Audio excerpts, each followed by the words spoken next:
Good afternoon. Welcome to RSBN Live. I'm Robert McNeely. As President Trump will give an AI summit remark in the next hour. So it's 5 o'clock somewhere in 1 hour exactly on the East Coast. Thank you for joining us with a big news day before us. If you caught any of the great coverage earlier, you saw that Caroline Leavitt invited DNI Chief Tulsi Gabbard to detail all of the intelligence and declassifying of the facts that we know, that Barack Hussein Obama, the auto pen, James Comey, Mr. Clapper, among other officials, including Andrew McCabe, all in this web of lies, this seemingly treasonous action in order with crooked Hillary Clinton to attempt to take down and usurp the authority of the incoming and current president of the United States, Donald Trump. The Russia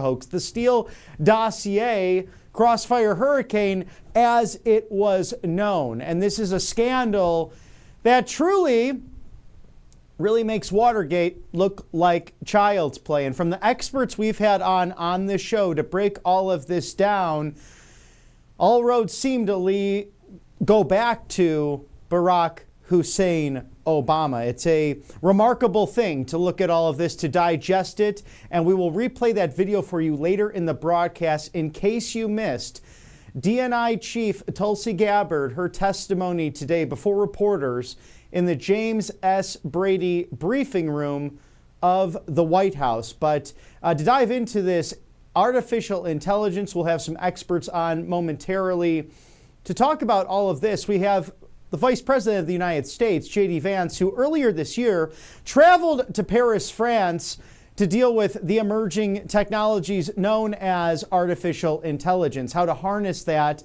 and how to make it work for an America First agenda, which is changing the size and scope of diplomacy and our economy here at home. We have President Trump just last week going to the Commonwealth of Pennsylvania at the behest and invitation of Senator Dave McCormick, with business leaders in the room, labor leaders in the room, as well as a bipartisan group of Republican and Democrat lawmakers in the Keystone State to focus on energy infrastructure, drill baby drill, electric, also the AI infrastructure that will help save and secure the United States of America, both at home and abroad.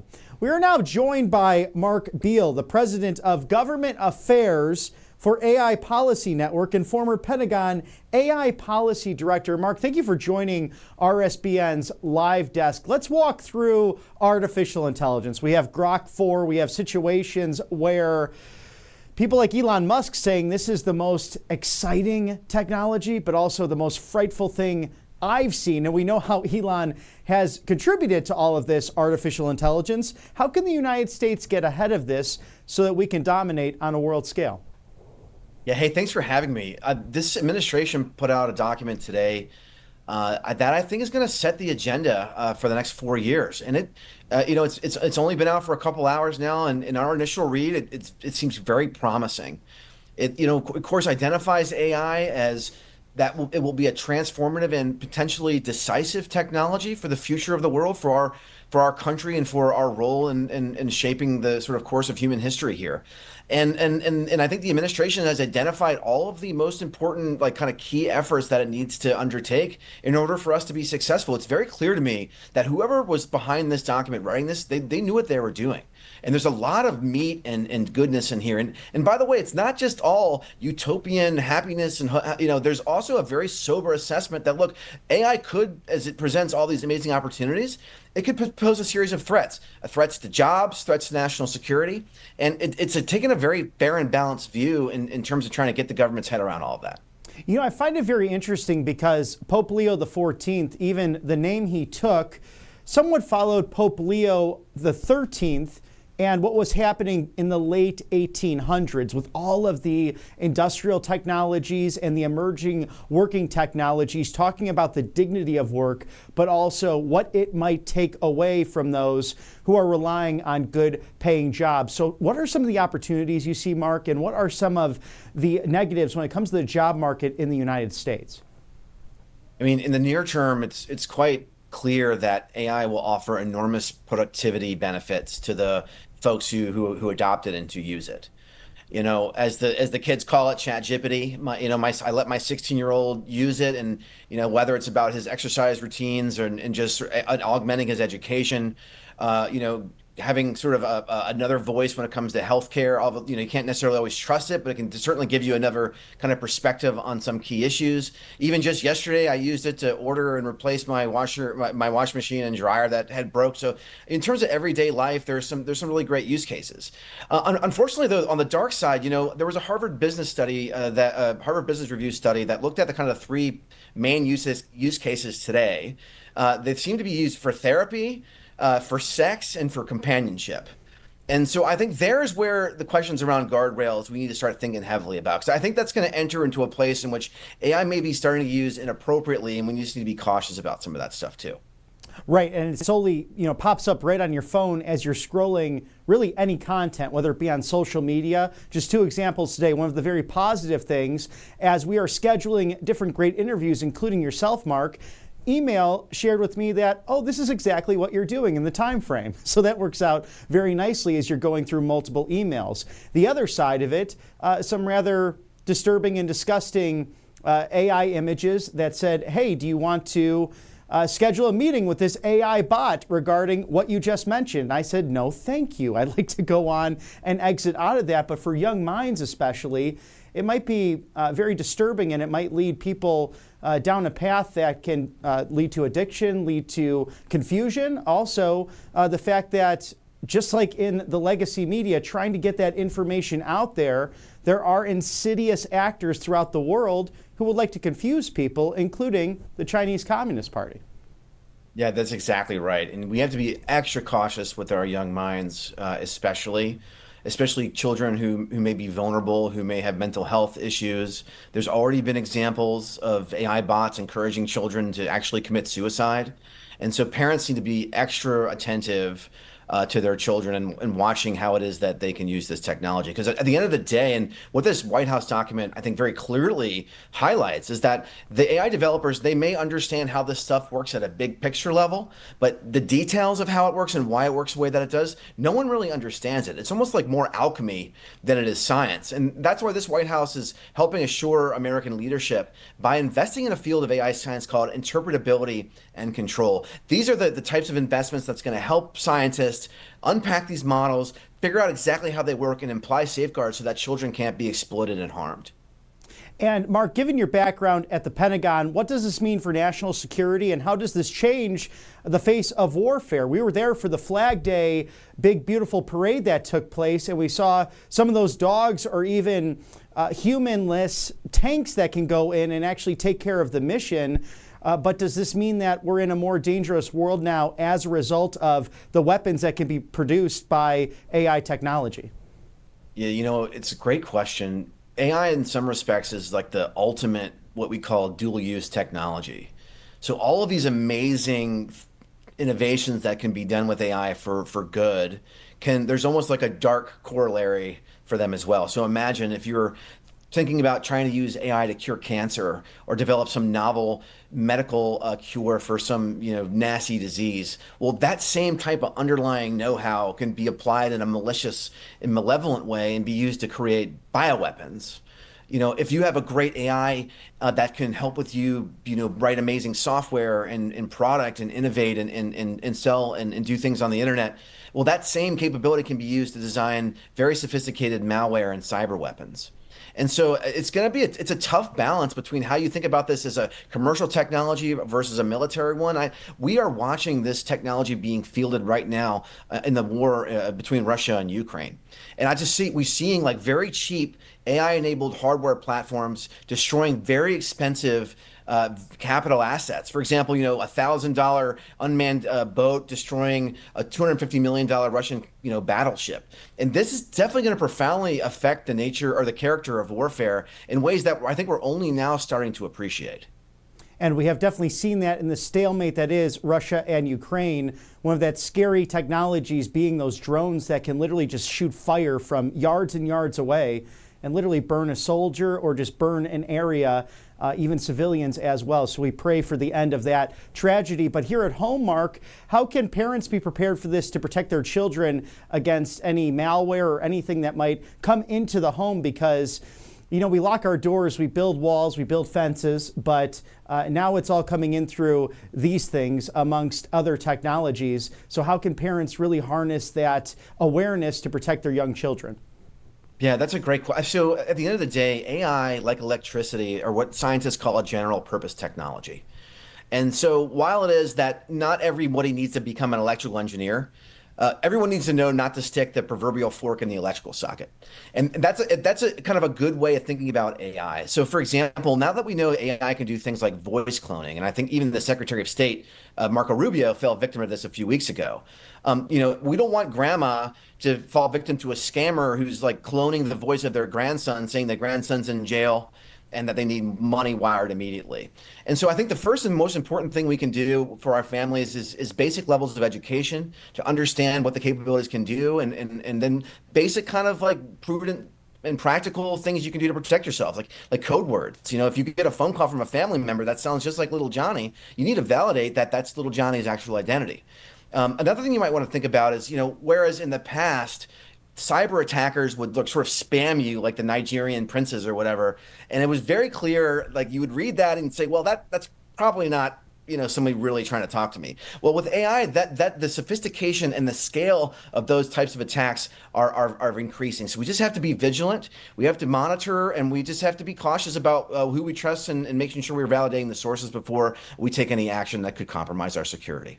Yes, and not to make light of it, Mark, but sometimes I like to joke around, make sure you watch a Will Smith movie or even Terminator for Skynet, because it seems as if it's silly, but some of these technologies we now have, even if you go back to the Future, some of those things that were talked about in there, those same themes, we now have some of those technologies right here in 2025. So it's amazing for some of us in our lifetimes how quickly this technology has increased and grown for the better and for the worse. But we'd love to have you on again. Right Side Broadcasting Network's Live Desk, Mark Beal, president of Government AI Policy Network and a former Pentagon AI Policy Director. Thank you for your expertise today.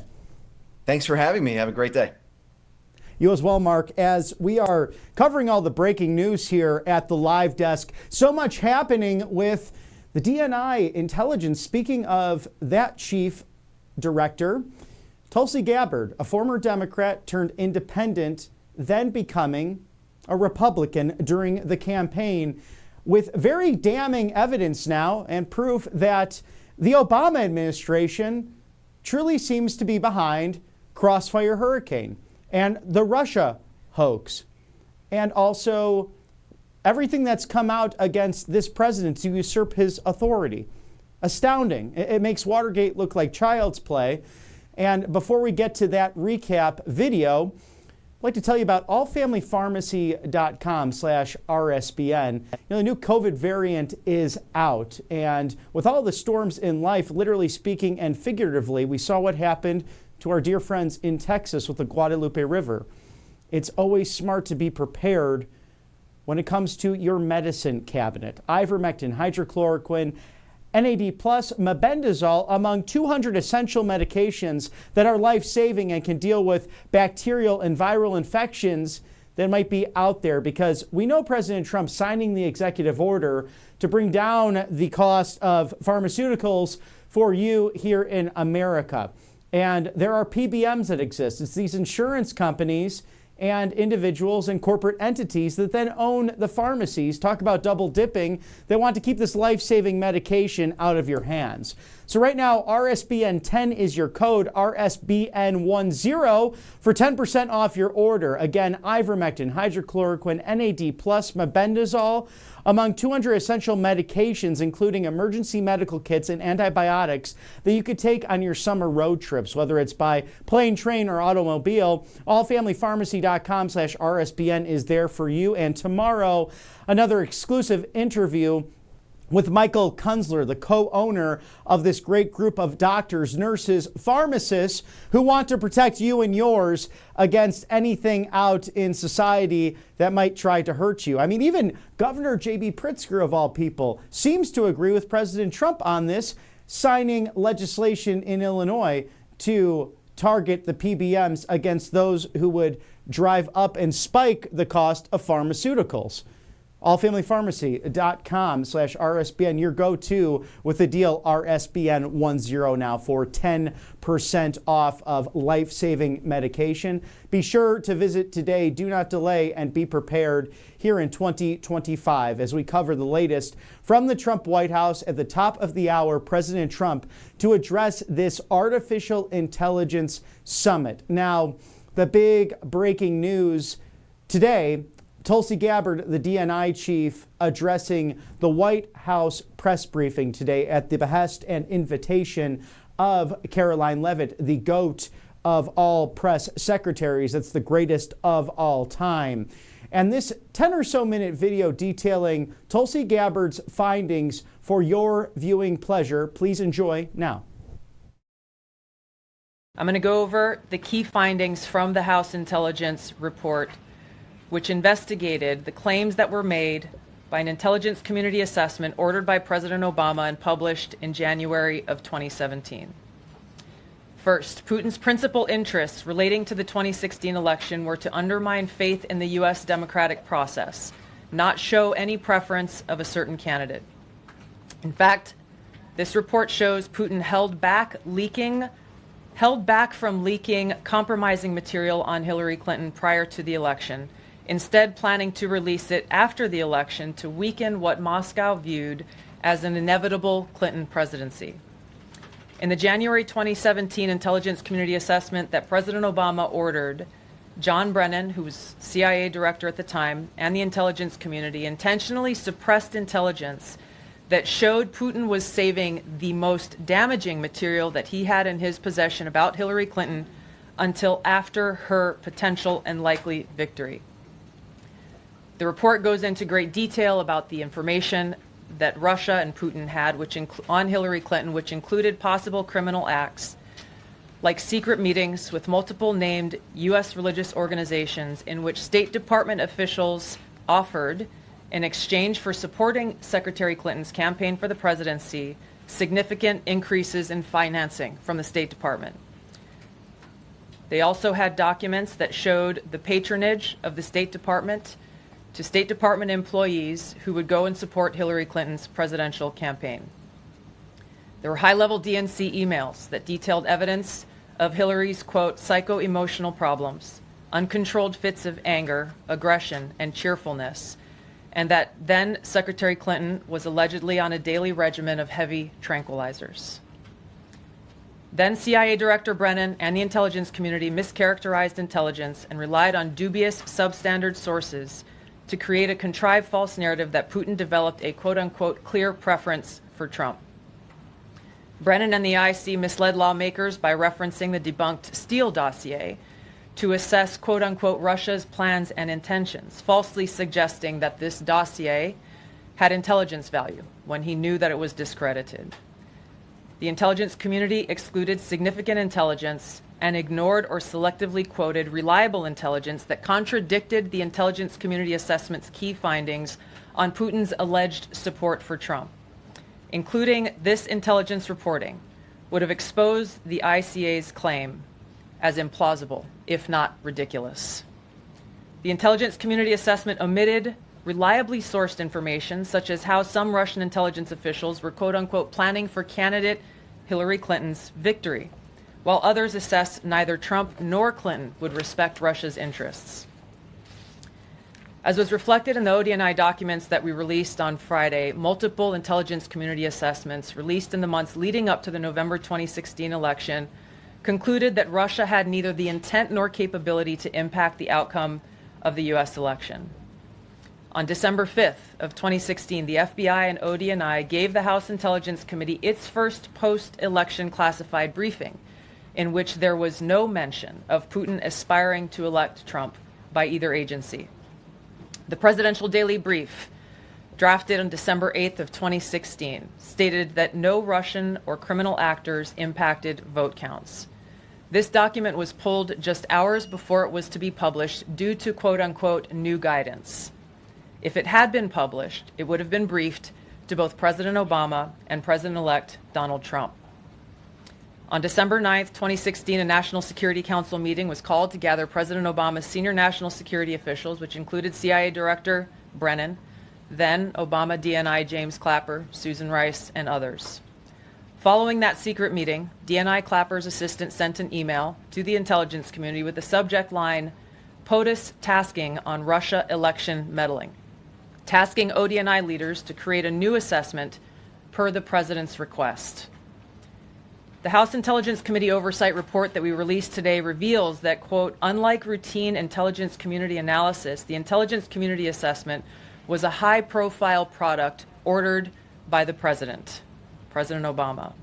It directed senior intelligence community agency heads and created an intelligence community assessment limited to just 5 analysts, using one principal drafter. This is not something that occurs in the normal path of producing an intelligence community assessment that reflects the views across the intelligence community. The production of this intelligence community assessment was subject to unusual directives directly from the president and senior political appointees, especially the former director of the CIA, John Brennan. The House Intelligence Committee Oversight Report also shows how later that same day, on December 9th, Brennan ordered the publication of quote-unquote substandard reporting on Russian activities, which had previously been withheld from publication of prior assessments because the information was judged, quote, to have not met long-standing publication standards. Some of the information later used in the Obama-ordered assessment over the objections of veteran CIA officers was, quote-unquote, unclear or from unknown sources. The Intelligence Committee's Oversight Report reveals that CIA Director Brennan overruled senior CIA officers who challenged the Obama-ordered intelligence assessment, stating, quote, we don't have direct information that Putin wanted to get Trump elected. Yet, the Obama-directed assessment was published on January 6, 2017, which explicitly stated, quote, we assess Putin and the Russian government aspired to help President-elect Trump's election chances when possible by discrediting Secretary Clinton and publicly contrasting her unfavorably to him, end of quote. The CIA and FBI, then led by John Brennan and James Comey, expressed high confidence in this judgment, while the NSA expressed moderate confidence. Yet, as the report we released today shows, the ICA, the Intelligence Community Assessment, did not cite any report where Putin indicated helping Trump win was an objective. The opposite is true. With regards to the Steele dossier, we now know that one of the source documents that the Obama administration used in the creation of this intelligence assessment in January of 2017 was none other than the discredited, unverified Steele dossier. The House Intel report states, quote, contradicting public claims by then CIA Director Brennan that the dossier was not in any way incorporated into this intelligence assessment. The dossier was referenced in the intelligence assessment's main body text and further detailed in a 2-page assessment annex. John Brennan lied, and he denied using this dossier in this intelligence assessment that President Obama ordered because he knew it was discredited. It was a politically motivated, manufactured document. He directed senior CIA officials to use it anyway. CIA officer told the House Intelligence Committee staff as they investigated this, quote, the director of the CIA, John Brennan, refused to remove it, and when confronted with the dossier's many flaws, responded, quote, yes, but doesn't it ring true? Even the bipartisan Senate Select Committee on Intelligence report published in 2020 criticized the FBI's handling of the Steele dossier, noting its completely unverified nature and purposeful sidestepping of intelligence community procedures in its use. Now, President Obama, Hillary Clinton, John Brennan, James Clapper, James Comey, and others, including their mouthpieces in the media, knowingly lied as they repeated the contrived narrative that was created in this January 2017 intelligence community assessment with high confidence as though it were fact. John Brennan, as CIA director, stated in a memo to his agency staff in December of 2016, saying, quote, "There is strong consensus among us on the scope, nature, and intent of Russian interference in our presidential election." This was reported by NBC News, confirming that Brennan, along with James Clapper and James Comey, agreed with the CIA's assessment that Russia intervened to help Trump win the presidency. As Obama's Director of National Intelligence, James Clapper was tasked with overseeing the creation of this assessment in January of 2017 by President Obama, and he expressed confidence in its findings. In a 2018 interview with the Harvard Gazette, he talked about how he provided Trump with the same classified assessment that President Obama received, which included the high confidence judgment that Putin directly ordered the hacking and election interference. Clapper then went on to add, "I think they, the Russians, actually influenced the outcome." This is a brief summary of the details that you'll find within the House Majority Staff's report in their investigation into the Obama-directed January 2017 intelligence community assessment that leads us to the very same conclusion that we announced in the release of our documents on Friday. The implications of this are far-reaching and have to do with the integrity of our democratic republic. It has to do with an outgoing president taking action to manufacture intelligence to undermine and usurp the will of the American people in that election and launch what would be a years-long coup against the incoming President of the United States, Donald Trump. Truly an incredible thing to witness and watch this afternoon. And please, we have had a full day of news here at Right Side Broadcasting Network. Go back to the streams this morning, whether it's CPAC hosting that convention, that conference in Washington, D.C. on stopping human trafficking, at the number of elected officials, including attorneys general. One just next door in Georgia, Chris Carr, also a candidate for governor of Georgia. His office working very hard to stop that, as well as different private groups and public institutions.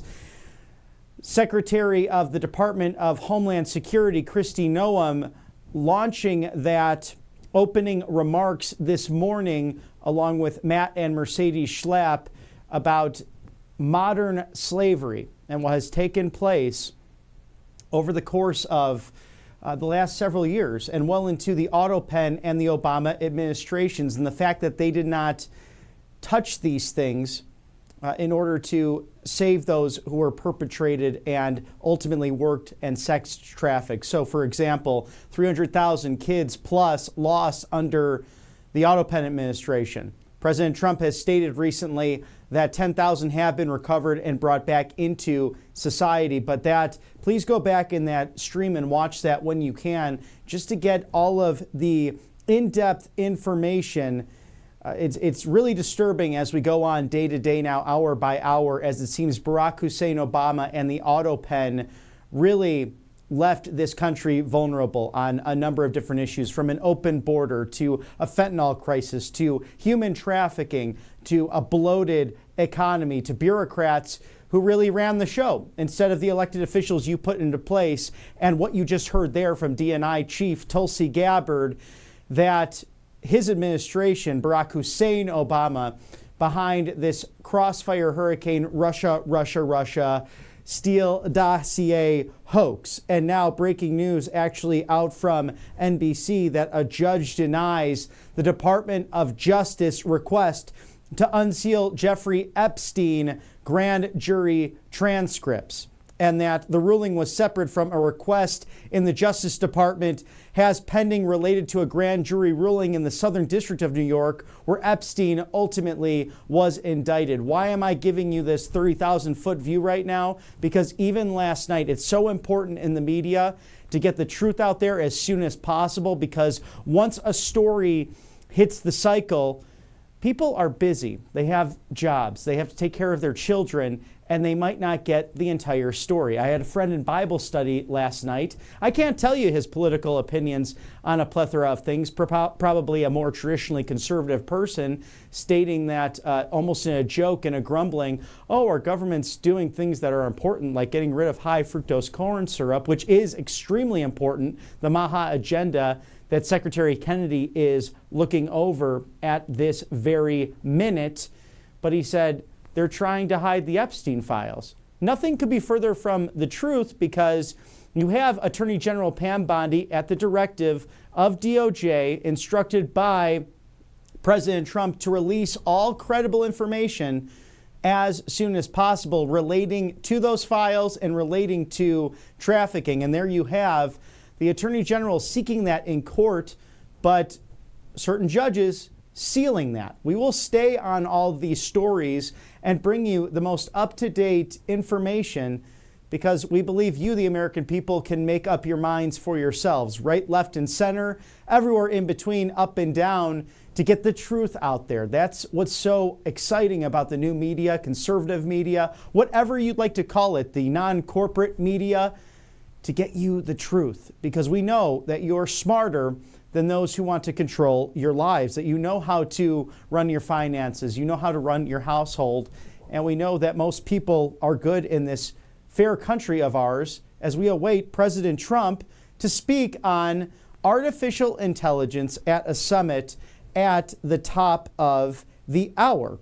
Now, we are joined by Brendan Steinhauser of the Alliance for Secure, CEO. This is for Secure AI. He is the Chief Executive Officer, also of the Steinhauser Strategies Partner Group.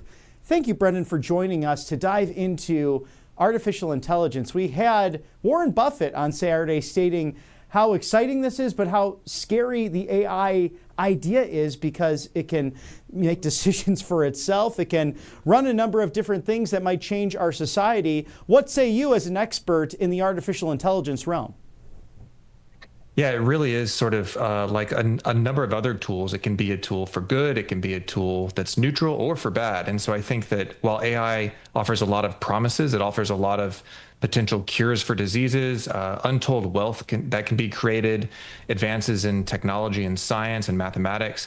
It could also, if misused or if we cannot align it to human values, it could lead to catastrophic outcomes for humanity. So it's really a double-edged sword, and it's something we have to lead on as the United States. We have to dominate in the artificial intelligence marketplace commercially, but we have to be very careful that we don't create something that ends up being a catastrophe for all of humanity.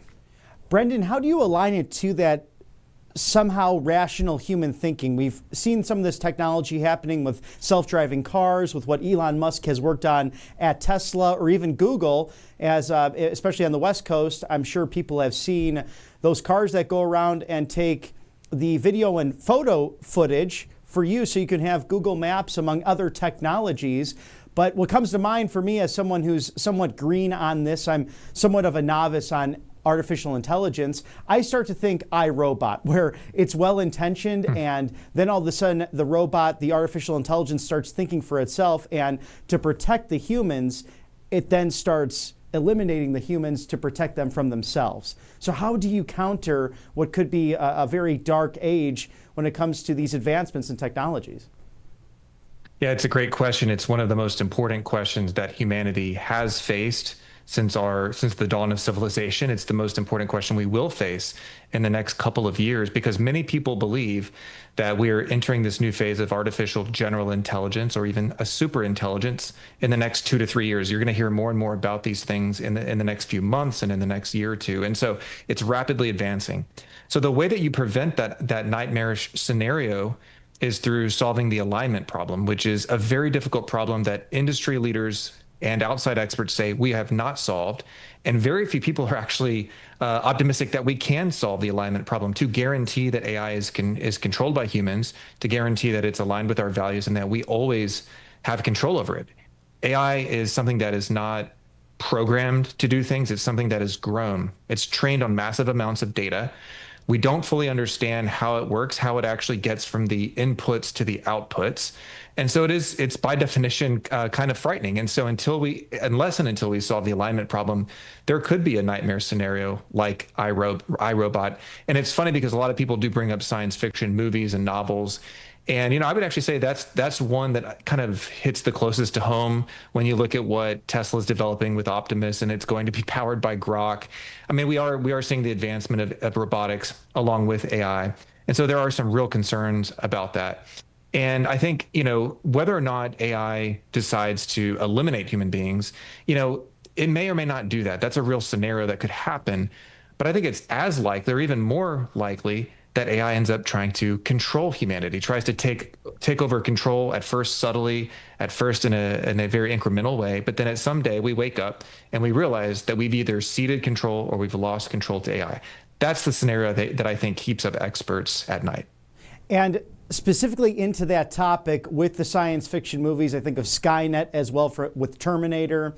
Is that more from a willingness of Americans, let's say out of convenience? For example, you can order the Uber to go get you some fast food instead of either making it yourself or just getting up into your car from your home, your apartment, to go grab that yourself through the fast food line. Is it really a willingness for comfort that would lead to that? Or is it something that we're putting all of these things well-intentioned into place and then the artificial intelligence just getting rapidly ahead of even what we saw in the first place?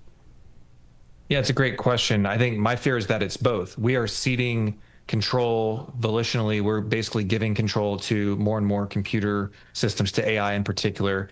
At the same time, it's getting smarter and smarter and faster and faster. And so we're probably just a couple of years away from AGI, artificial general intelligence, where it can plan and plot and execute plans, not only things that we're telling it to do, but it can figure out the best way that it wants to pursue its own interest.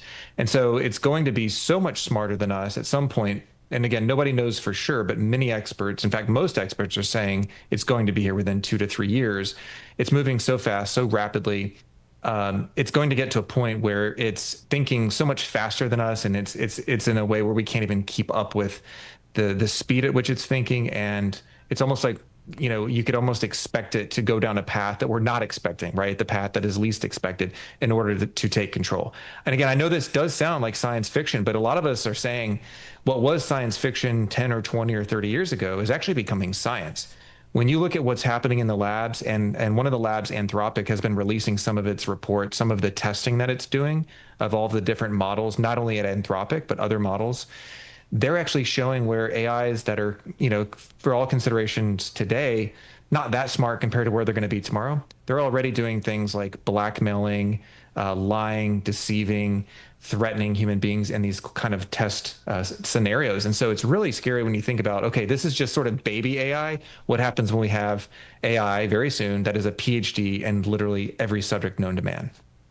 And there seems to be some hope as well, even with the dark realities that come with this technology. We have Vice President J.D. Vance just several months ago visiting Paris, France, in this AI summit and speaking to the benefits of what can be on the horizon while being aware of those technologies that might advance slightly too quickly. What do you anticipate today from President Trump's comments to come roughly in 20 minutes at this AI summit? Yeah, I think the president is going to obviously talk about his AI action plan, which I have read and honestly looks really good overall in terms of, the United States leading in AI development.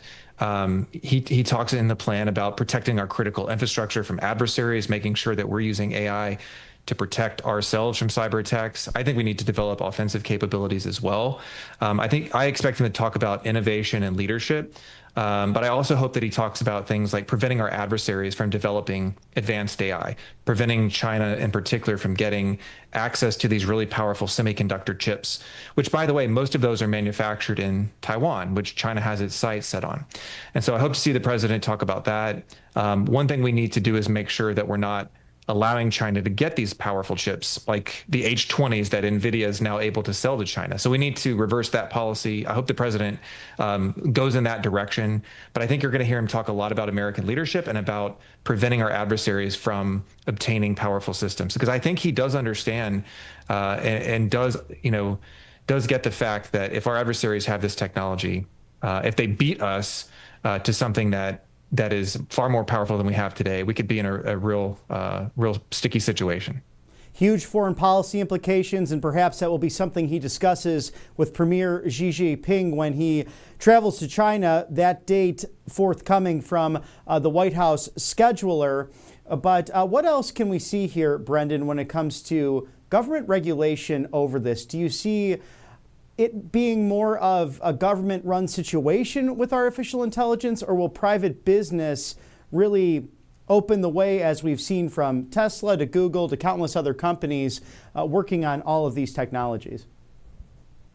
Yeah, I would really like to see the frontier labs. So that's OpenAI, Google DeepMind, xAI, and Anthropic. I would like to see them do safety and security measures on their own, things that they should do to protect their own intellectual property, to prevent it from getting into the hands of the Chinese Communist Party, for example. There's a lot that they can do just using their own security. They need to beef up information security, physical security. They need to have different fail-safes in place so that if one security measure fails, there's other layers of protection beyond that. They need to beef up their research on alignment, this problem I talked about earlier, to make sure that AI is aligned with human values. We're underfunding that as an industry. We need to see more of that. They need to bring in outside experts to test these models, to evaluate these models. I think there's a lot that the private sector can do to lead and to develop this technology in a safe and secure way. And I frankly think it's in their own interest to do that. Because if they do develop something that's extremely dangerous, if there are any indications that we could lose control over these systems, then I think that's exactly when the federal government is going to step in and take it over. And some people are advocating for that as sort of Manhattan Project type approach. Others are really worried about that. I have personal concerns about big tech and big government getting together and using artificial intelligence to collect lots of data, to do massive surveillance on American citizens, and do something that could really take away our liberty. So I really hope and pray that the leaders in big tech do the right thing. I think it's in their self-interest. I think it's in the interest of all of humanity, frankly, that they do that. But there's always got to be that backup plan. And I think the backup plan is smart, narrow, targeted regulation. And we've seen some of that in the last 20 or so years, whether it be the Patriot Act, for example, or even what happened to President Trump being thrown off of then Twitter, then Facebook. But now some of those CEOs in the tech world seem to want to play ball. And that's a good thing because it's a win-win for free speech. Before we part ways, Brendan, how do you see this affecting, I guess, the dignity of work? Because as a result of all these technologies, just like the turn of the century going from the 1800s to the 1900s, some jobs eliminated as a result, thanks to these advancements in technologies. Yeah, there are a lot of CEOs of big companies in this country who are sounding the alarm about this and saying we could be facing unemployment rates of 10% or 12% or maybe even 20% in the next few years. And that would be a huge problem for the United States if we are not able to transition, do this AI transition in a way that's good for workers. If we don't put American workers first, not only is that bad for workers, that's bad for our economy. It creates more social inequality. It allows more concentration of power and wealth in big tech. You could have things like riots in the streets and political and economic instability that could be really dangerous politically and economically. So I do worry about that. And I think that one thing J.D. Vance, Vice President Vance, said in Paris was we need to put American workers first. And I think the president has that in his plan, and he'll say that probably here in a few minutes as well. I think that's really critical. We have to take care of American workers. AI has to be a tool that augments American workers, that supports us, that creates wealth, and make sure that the wealth is not concentrated in the hands of the few. And so I think we need some really good ideas on that. We need some smart public policy on that. And I hope that we'll hear that from the president today and from his team going forward. And I think that we will. As an expert on this, do you foresee any troubles if, let's just say hypothetically, we know there's legislation being discussed and out there against this, but a central bank digital currency, if that were to get into the hands of AI, could that cause problems? I just see something down the road like mass inflation to mass starvation as a result of people not even able to acquire assets. Yeah, that's a very scary proposition. I think that's something that a lot of people are talking more about. And I think it goes back to that basic principle of, ceding control to these systems to AI. I think that can be very dangerous. I was talking to a retired Air Force colonel about this the other day, and he was involved in a bit of the command and control related to nuclear weapons. And we were talking about the danger of ceding control over nuclear weapons, and that is being discussed in some circles, ceding that control to AI. Now, that would be a very frightening proposition. So whether it's finance or it's the military, I think we have to be very careful as we go forward in this kind of brave new world of advanced AI. Brendan Steinhauser, the Alliance for Secure AI CEO, also Steinhauser Strategies partner. Thank you for joining us and sharing this in-depth information. We look forward to having you again on Right Side Broadcasting Network. Thank you for having me. And we are roughly 15 minutes away or so from the scheduled speech of President Trump at this artificial intelligence summit. And we're grateful to have such experts like Mr. Brendan Steinhauser and Mark Beal on today's show to help us dive into all of these crucial new technologies that will shape our experience, our lived experience, just months down the road, if not several years. As the great friend of this network, a legend in his own right, Glenn Beck, has spoke on Grok 4. Wow, we are in for a brave new world, and we must know exactly what we believe in. It will take strong minds and strong hearts to deal with what's on the horizon, but also a time for opportunity and a time to harness a new American generation, an era of greatness, as this president and vice president continue to work towards that. Thank you to our sponsors here on the right side of history, mypillow.com/RSBN. It's a free shipping sale. And we know President Trump has said Mike Lindell, the master marketer, when it comes to his great products made here in America in the beautiful state of Minnesota.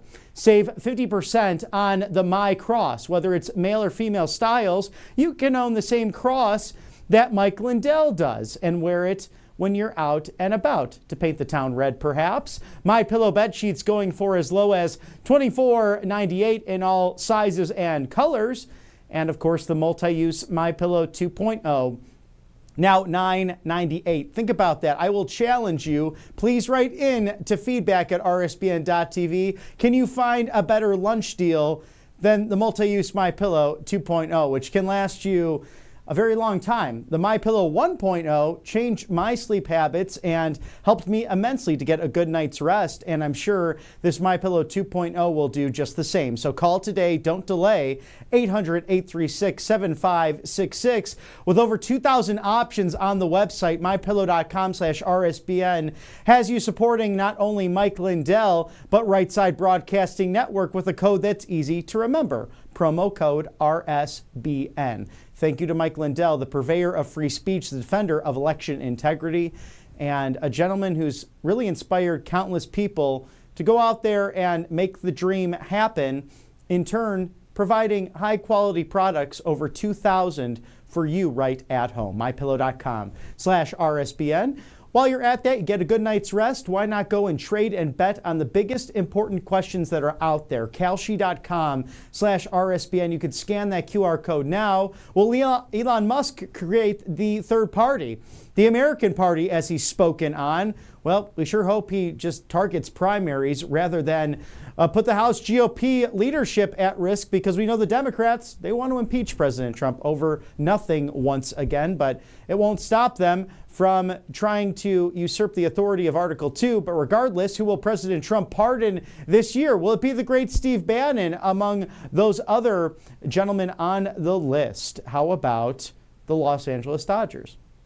Will they repeat the World Series championship, just as the Florida Panthers did in hockey, winning consecutive Stanley Cups, something not easy to do? So this covers politics, culture, sports, music, and much, much more, with questions affecting the United States, both domestically and internationally. Kalshi.com/RSBN. Trade on anything, bet on anything, scan the QR code now, and you got your partner at kalshi.com/RSBN. Thank you for your sponsorship on the right side of history as we await President Trump scheduled for a 5 o'clock speech on winning the AI race right near the White House today. So he did not have to travel far for this great presentation. And thanks to the expertise of the gentleman we had on today regarding artificial intelligence, from public policy to private entities, making this all happen. So much on the forefront for us, whether it is the Grok 4, these robots that are being produced by Tesla to help you around the house. I don't know if I want one, because it would kind of freak me out if they came walking in the middle of the night trying to fix whatever it was. I think I'd rather just do it myself, but there are some exciting things about what's on the forefront with all of these technologies. And President Trump on the heels as well, brilliant new trade deals with the Philippines, with Indonesia, with Japan. And in a rapid rate, really over the course of a 24-hour period, House Speaker Mike Johnson having an impromptu press conference today in the halls of Congress, stating that he was with President Trump last night for the famous $550 billion deal being totaled by the Japanese government, and House Speaker on hand in the Oval Office last night to witness that, stating, Mike Johnson saying that when I write the book one day, it might be Art of the Deal, perhaps 2.0, because it was a masterclass in what President Trump does best. So this opens Japanese markets, and President Trump stating such on Truth Social over the course of the last 24 hours, that the Japanese markets now open to the United States and that they will have U.S. goods available to them. And these tariff rates bringing in approximately $550 billion. Remember, Japan is, for the first time ever, opening its market to the United States of America, even to cars, SUVs, trucks, and everything else, even agriculture and rice, which was always a complete no, no, no. The open market Japan may be as big a profit factor as the tariffs themselves, but was only gotten because of the tariff power. They also agreed to buy billions of dollars worth of military and other equipment and give us 90% of $550 billion and more. MAGA, that is President Trump earlier today on Truth Social, just this morning, regarding that outstanding deal. Now with Indonesia and the Philippines, in those specific deals, both countries have to pay a 90% upfront surcharge in tariffs to do business with the United States. In turn, the United States does not have any tariff to give in a reciprocal fashion, as you see there too, posted by the White House and @Real Donald Trump. Biggest day of trade of all time. Japan opening the markets to the United States and paying reciprocal tariffs of 15%. Indonesia eliminating 99% of tariff barriers for United States products. And the Philippines opening markets with the United States and zero tariffs on our end. That is a brilliant move and a great success for really a citizenry of outstanding people. All three cultures, just fantastic. Big fans of the United States when it comes to everything from the pop culture to the sports to the music. And in our churches as well, a shared faith with many of those great nations. I think especially of the Filipino population. It's very true. You will see in each and every Catholic church a large Filipino population, and such an interesting, wonderful group of people, so seemingly far away from the world, but their president mentioning, or around the world, their president mentioning yesterday, the world is becoming a smaller place with all of these technologies. I'm sure we'll hear from President Trump with the AI race against the Chinese Communist Party, the influence that the Chinese want over that region. And that's why it's so important. Watch on a daily basis the building blocks of this administration putting together a winning coalition, securing our border, reinvesting in the world economy, changing the world economy through tariffs and through lifting of trade barriers, but also through great new deals that will benefit American manufacturing and big, beautiful blue-collar jobs. And this all crucial because it all turns to a communist party, the new Soviet Union.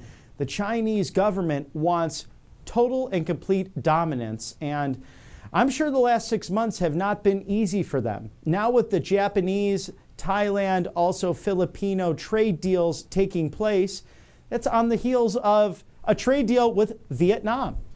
And President Trump dominating not only in European markets in the renegotiated deals with NATO for 5% GDP with all member nations except for Spain. President Trump saying that Spain will pay it one way or another, most likely through another trade deal, but now in the Indo-Pacific.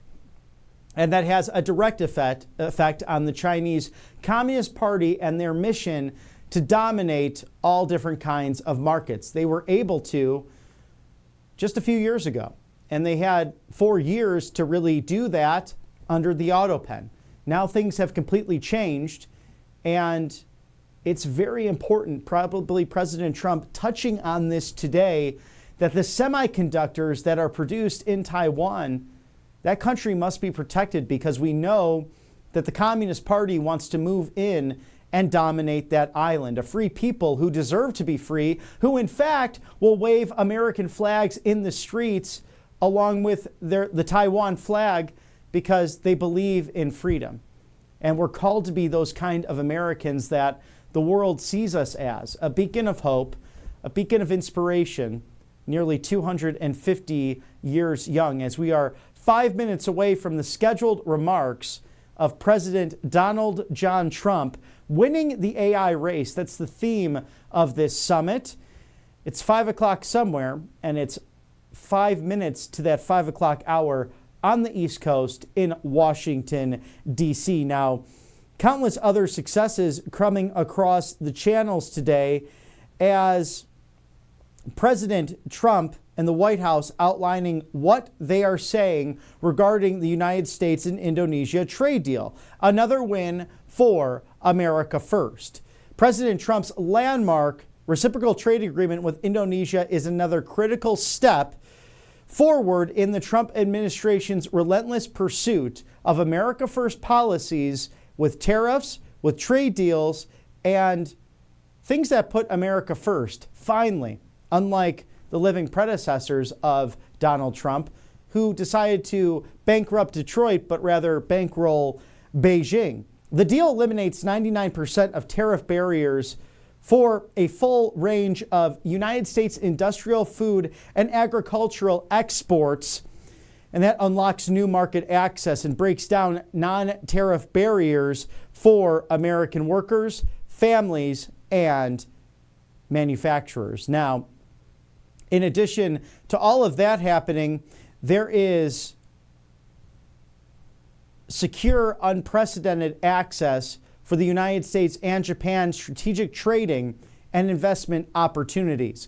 This historic trade deal and investment between the United States and Japan just yesterday evening is a landmark economic agreement with the Japanese government, one of America's closest allies and most important trading partners. The historic deal reflects the strength of the United States and Japan's relationship and Japan's recognition of the United States as the most attractive and secure destination for strategic development in the entire world, including many investments. Now, the agreement reaffirms the shared commitment of both nations to economic prosperity, industrial leadership, and long-term security. It delivers a powerful signal that the United States and Japan alliance is not only a cornerstone of peace in the Indo-Pacific, but also a driver of global growth and innovation. With over $550 billion in a new Japanese and United States investment vehicle and enhanced access for American exports, the agreement marks a new chapter in bilateral cooperation between the two great nations, one that will unleash the full potential of the United States economy for American workers, communities, and businesses for decades to come. Now, restoring the American industrial power Japan will invest $550 billion directly into the United States economy as a result.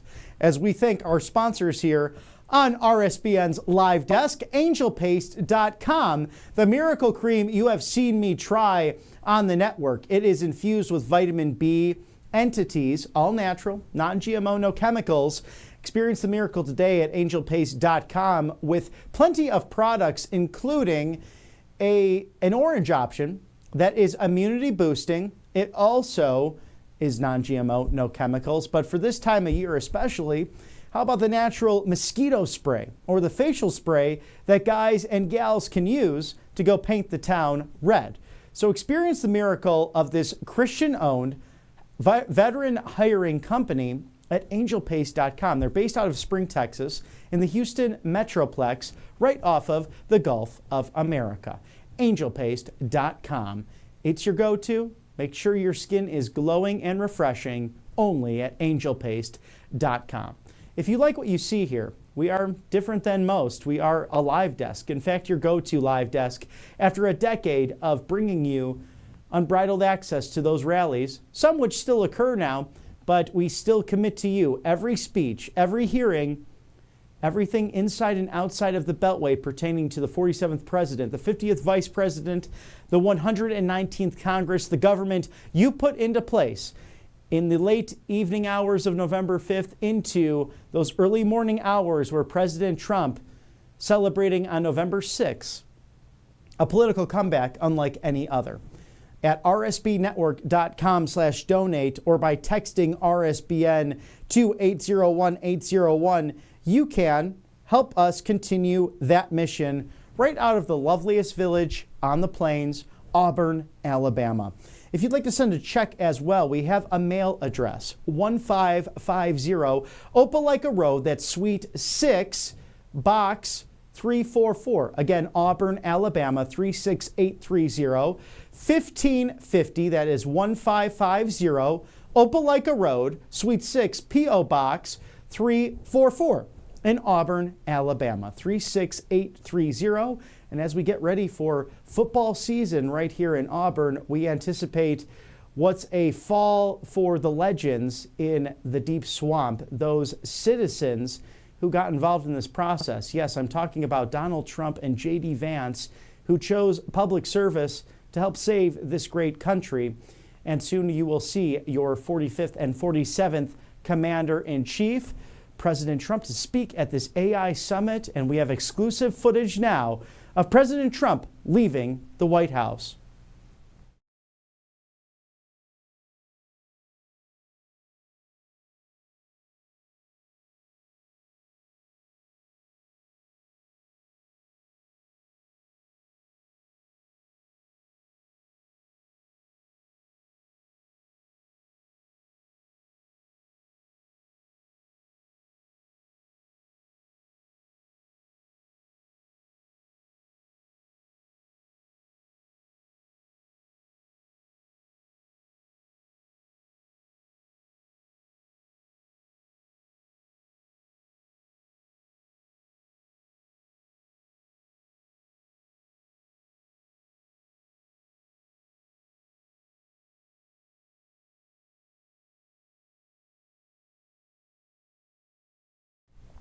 So all of this success with AI, with securing a border, with a great economy, with inflation coming down as President Trump leaves the White House just moments ago en route to this AI summit focused on winning the AI race, the White House explaining that small business sentiment surges as the One Big Beautiful Bill takes effect. Small business owners are matching the market with increased confidence in recent CNBC reports, which show that a renewed sense of economic optimism coming from this White House and this administration, with landmark policies such as the One Big Beautiful Bill that was signed into law on the 4th of July.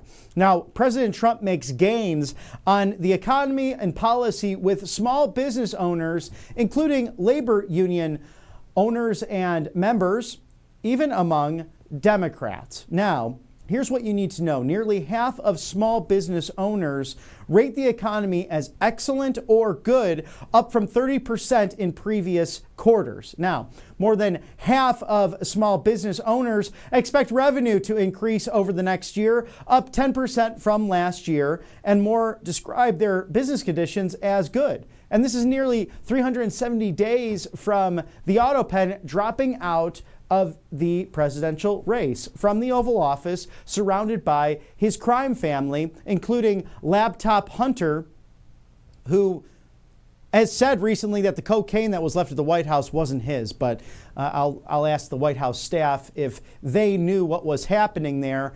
Seems like they left some crumbs of truth behind in their flurry and plethora of lies. And thank God that we have someone like White House Press Secretary, the GOAT, Caroline Leavitt, setting the record straight today with DNI Chief Tulsi Gabbard, because we remember Karine Jean-Pierre, who really struggled and has in fact left the Democrat Party because she said that she was instructed not to tell the truth under the auto pen. But so many remarkable things happening over the course of a year, and thanks be to God for you, the American people, that put this constitutional government back into place to save the country. Now, fewer small business owners have been or expect to be impacted by tariffs directly. In fact, it's been found that tariffs are not causing a spike in inflation. In fact, inflation going down, and gas prices the lowest since July of 2021.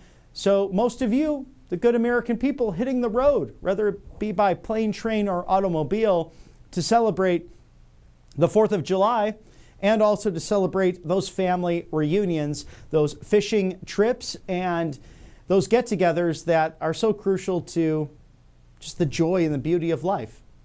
I love getting out there, out into the great outdoors, and I hope you do as well. Perhaps also planning a great trip to Washington, D.C. to see great places like where President Trump is speaking from this evening, but also the museums and the history that have been the landmark of this great nation for nearly 250 years. There has been a sharp decline in the number of small business owners who expect government regulations, tax policy, and trade policy to negatively impact their procedures and operations. There is clear confidence in President Trump, and the spike that we've seen, nearly 6 in 10 small business owners approving of his job performance. I'm actually surprised it's not 9 out of 10 or 10 out of 10 at this point, with SurveyMonkey's Sam Gutierrez stating that small business owners who identify as Democrats report the largest increase in that sentiment. They are much more optimistic about business conditions compared to last quarter. So all delivered to you by this president, this administration, subject matter experts committed to your safety, not only securing the southern border, fighting human trafficking, but building an economy that works for you in 2025, especially with the questions of what's before us with Grok 4, artificial intelligence, these robots, these self-driving cars, all good things. But in the same breath and same scope as we analyze this, what does it mean for the future of humanity? We had 2 experts on in the last hour speaking to just that. The idea that AI can actually turn against us, that it can start thinking for itself, and how do we harness that as a good and moral people from the private sector and from the public sector. And ultimately, as the space race happened during the 1960s between the United States and the Soviet Union, who will win this AI race? Will it be the Chinese Communist Party, who has proven they have no moral authority, they have no conscience, as they have literally taken people by train, Uyghur Muslims in fact, to concentration camps and hard labor camps? Our satellites have image and footage of that. It's not hyperbole, it's fact. They are practicing terrible things, including keeping people in buildings where they're literally living on top of one another, including very strict COVID mandates that still exist in the Chinese Communist country. It's a very sad fact and reality, as they seem to have no moral obligation to serve their fellow man. We do here as a constitutional republic, in believing that it is one nation under God, indivisible, with liberty and justice for all. As DHS Secretary Kristi Noem put it so eloquently today at the CPAC summit, fighting human trafficking, that this modern slavery must come to an end.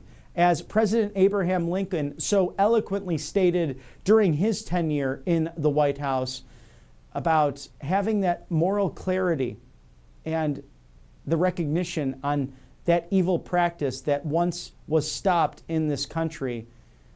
It's now up to us to stop modern slavery, whether it come in the form of Uyghur Muslims being shipped off on trains to concentration and hard labor camps, whether it's the fentanyl crisis with the angel moms who have been on this network and countless others in the new media getting the message out there, whether it was the stream yesterday where you saw the subcommittee on Biden's border betrayal and Senator Cruz finally coming out there passionately, unlike the other senators, to state how evil this was and how sorry he was to people like Miss Vega, who lost family members to the fentanyl crisis, who had a deep state individual by the last name of Fleischaker, who was the chief of staff in the DHS during the Biden Autopen administration. She's remained on as the executive secretary. Perhaps she should lose her job, just as James Comey's daughter did in the Department of Justice last week, because they have a mindset of a globalist agenda, a uniparty, a league of deep state shadows that want to silence you, the American people. And in turn, because of their policies, because of allowing Chinese communist fentanyl to come through the southern Mexican border, through those cartels, the MS-13 and Tren de Aragua, now foreign terrorist organizations, thanks to the strong pen and executive orders of President Donald Trump on day one of January 20th of this year, when he came back into office, they wanted those things to happen. And the question is, why? Is it because they hated America? Is it because they thought that everyone pouring through the border would somehow then be valid to become citizens or simply get a license so they could then go vote illegally? It's a valid question. Why would you want to risk the sovereignty and the security of the United States, already a nation that's so generous in countless ways? Give us your tired, your meek, your humble, those longing and yearning to be free. How many of our countless ancestors, especially coming from Western and Eastern Europe in the 1910s, the 1950s, and even closer to right now in 2025, my family coming over in 1906 from Ireland, Italy, Norway, in order to see a better life, they saw that Statue of Liberty in New York's beautiful harbor. It must have been a sight to see. We believe in that. We believe in legal immigration. We believe in the effects of what AI might have on all of this technology and all of this to protect not only the homeland, but generations to come. Because it's our general welfare, our posterity, that we must watch out for, that is supposed to be protected per our founding documents. And this president committed to that. Thank you to our sponsors here on the right side of history, allfamilypharmacy.com/RSBN. This is truly your go-to. If you're busy throughout the week, I can understand on the phone, whether you're trying to schedule appointments or get the kids out to the soccer practice or to enjoy a great evening at your favorite ballpark. This you must do today, if not tomorrow, by the end of the week. Scan the QR code there now, because there's another strain of COVID out there, and it's ivermectin, antibiotics, hydrochloroquine, NAD+, mebendazole, and much, much more. In fact, 200 essential medications, emergency medical kits, and antibiotics that can save you and yours against bacterial and viral infections. And we know from the storms, whether it's figuratively speaking or literally, as we saw with the Guadalupe River in Texas, and our prayers, our thoughts still with the great people of Texas dealing with all of that in the Hill Country. There's no excuse not to be prepared in 2025 and have your medicine cabinet stocked against anything that might be outside of your home. And the great thing about this, these medications, you can take on the road with you.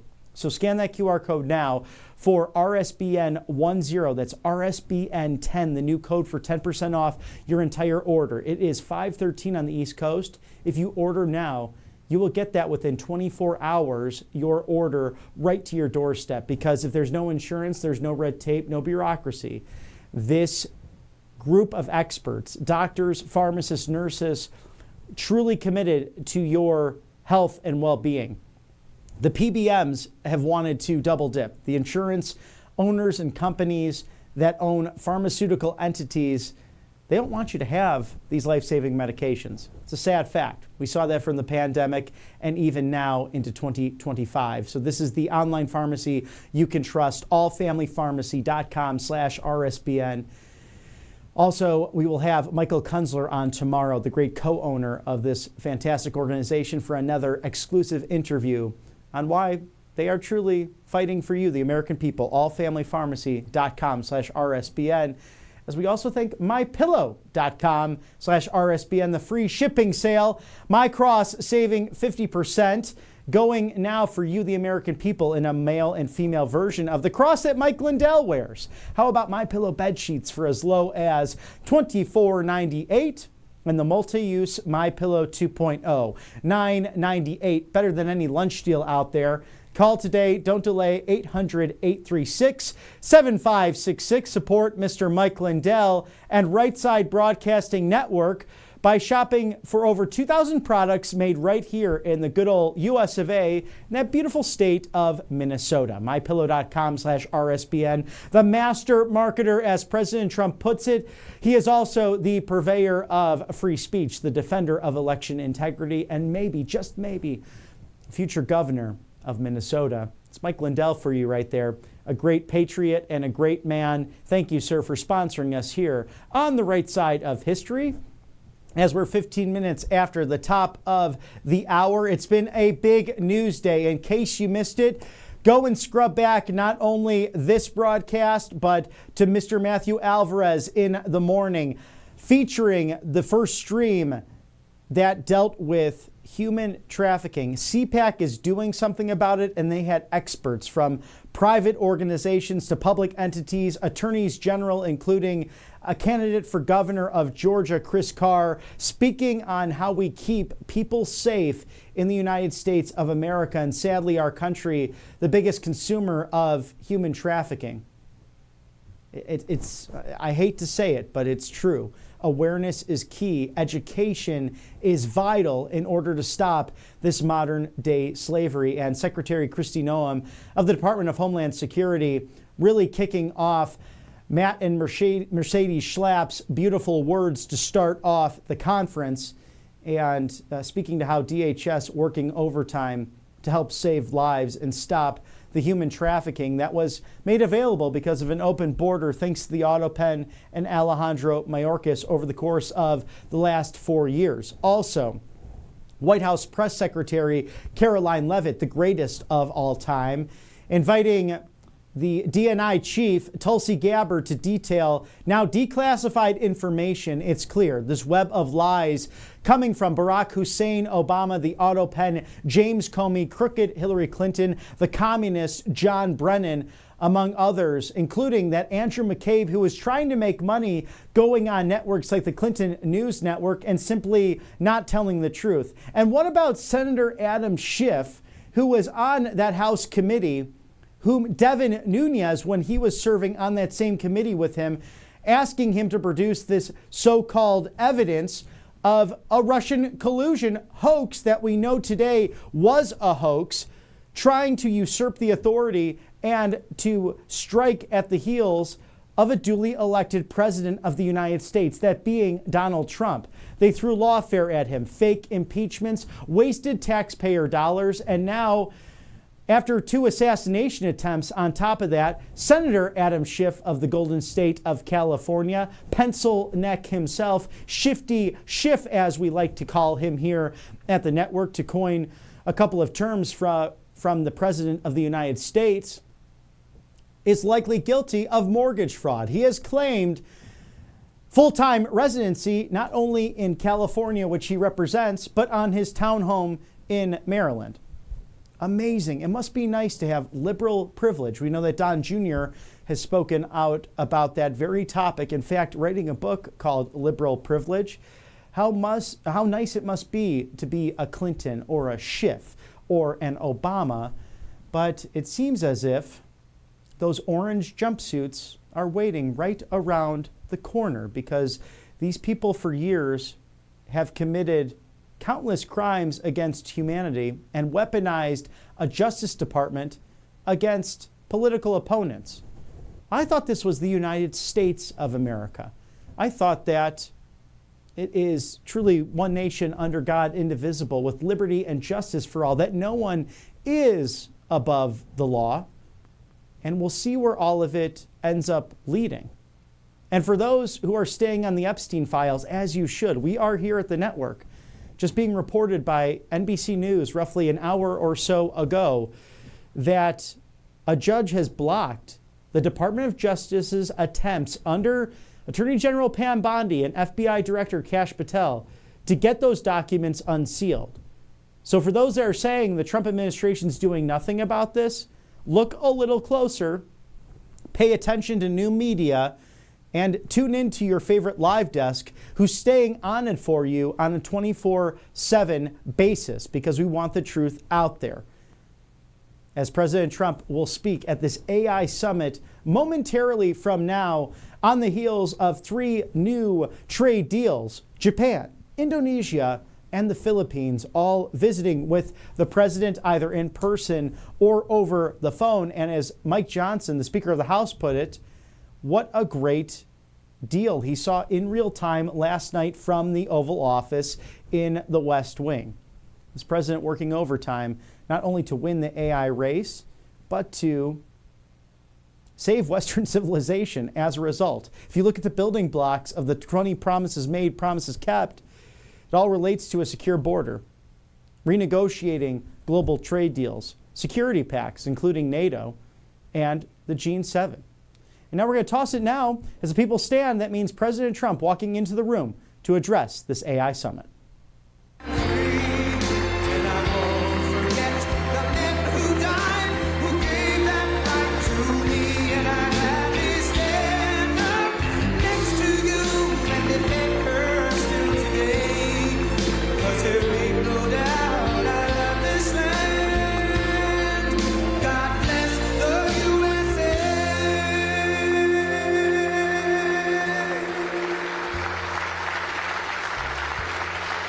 Thank you very much, everybody.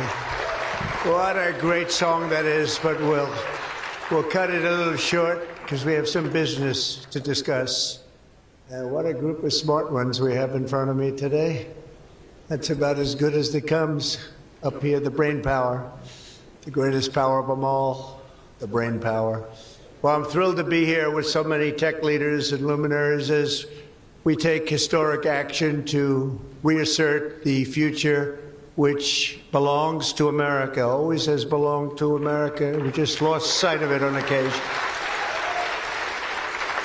And I just want to start by stating that we've just concluded our big trade deal with Japan and numerous other countries in addition, as you know.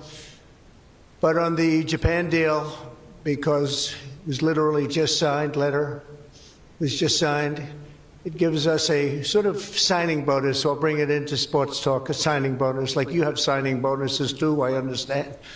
Getting a lot of money, 100 million, that's not bad. But that's not as good as the signing bonus we got. We got a $550 billion signing bonus for the country. And we had the tariff at 25%. As you know, we had a tariff at 25%.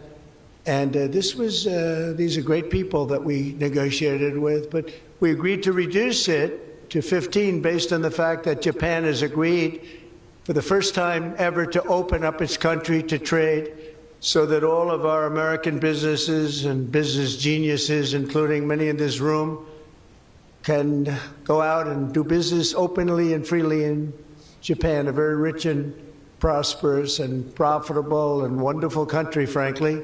And we will pay a zero tariff as we do business in Japan. So we're paying zero, they're paying 15. We're getting $550 billion. And to be exact, it's 90% of that, but we control the whole lot of it. And it's really been great. And they're very happy, and their stock market went up, and our stock market went up, and that's supposed to be the way it is. Ours went way up, and theirs went up. And we've made numerous other deals like that.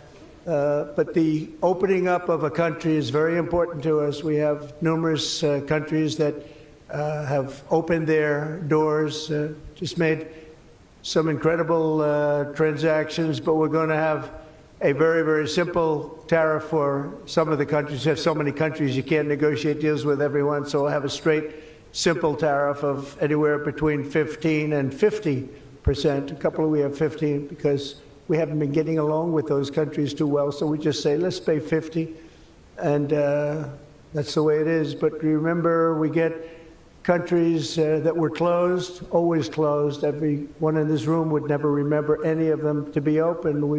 We've offered such a deal to the European Union, where we're in serious negotiations, and if they agree to open up the union to American businesses, then we will let them pay a lower tariff.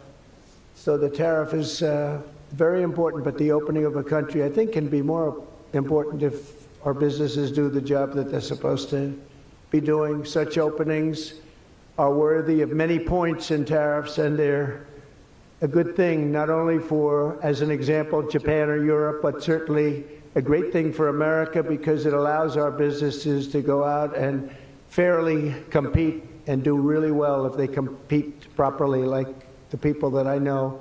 Everyone in this room practically I know has competed very successfully. I haven't seen any, and I know the losers just like I know the winners. I tell you, I don't see any of the losers here. But now if some of the countries that pay 25% or more on autos complain, remember that Japan was willing to pay upfront the $550 billion for that privilege of negotiating with the United States of America. We also made a deal yesterday with the Philippines and Indonesia, which in both cases will be opening up their country. And we're in the process of completing our deal with China. And as you know, the UK, we made a deal. It was a very good deal for everybody. Everybody's happy. It's always nice when everybody can be happy. But mostly we'll be charging straight tariffs to most of the rest of the world, because we have over 200 countries. People don't realize that's a lot of deals. Even if you're like me, a deal junkie, that's a lot of deals. That would be too much for anybody. Ooh. How did we do with this country that I never heard of? We got a lot of deals cooking, but America is taking in hundreds of billions of dollars like it never has before. Investments into our country at the highest point ever in history, and we've just really been opened up for business for 3 of the 6 months.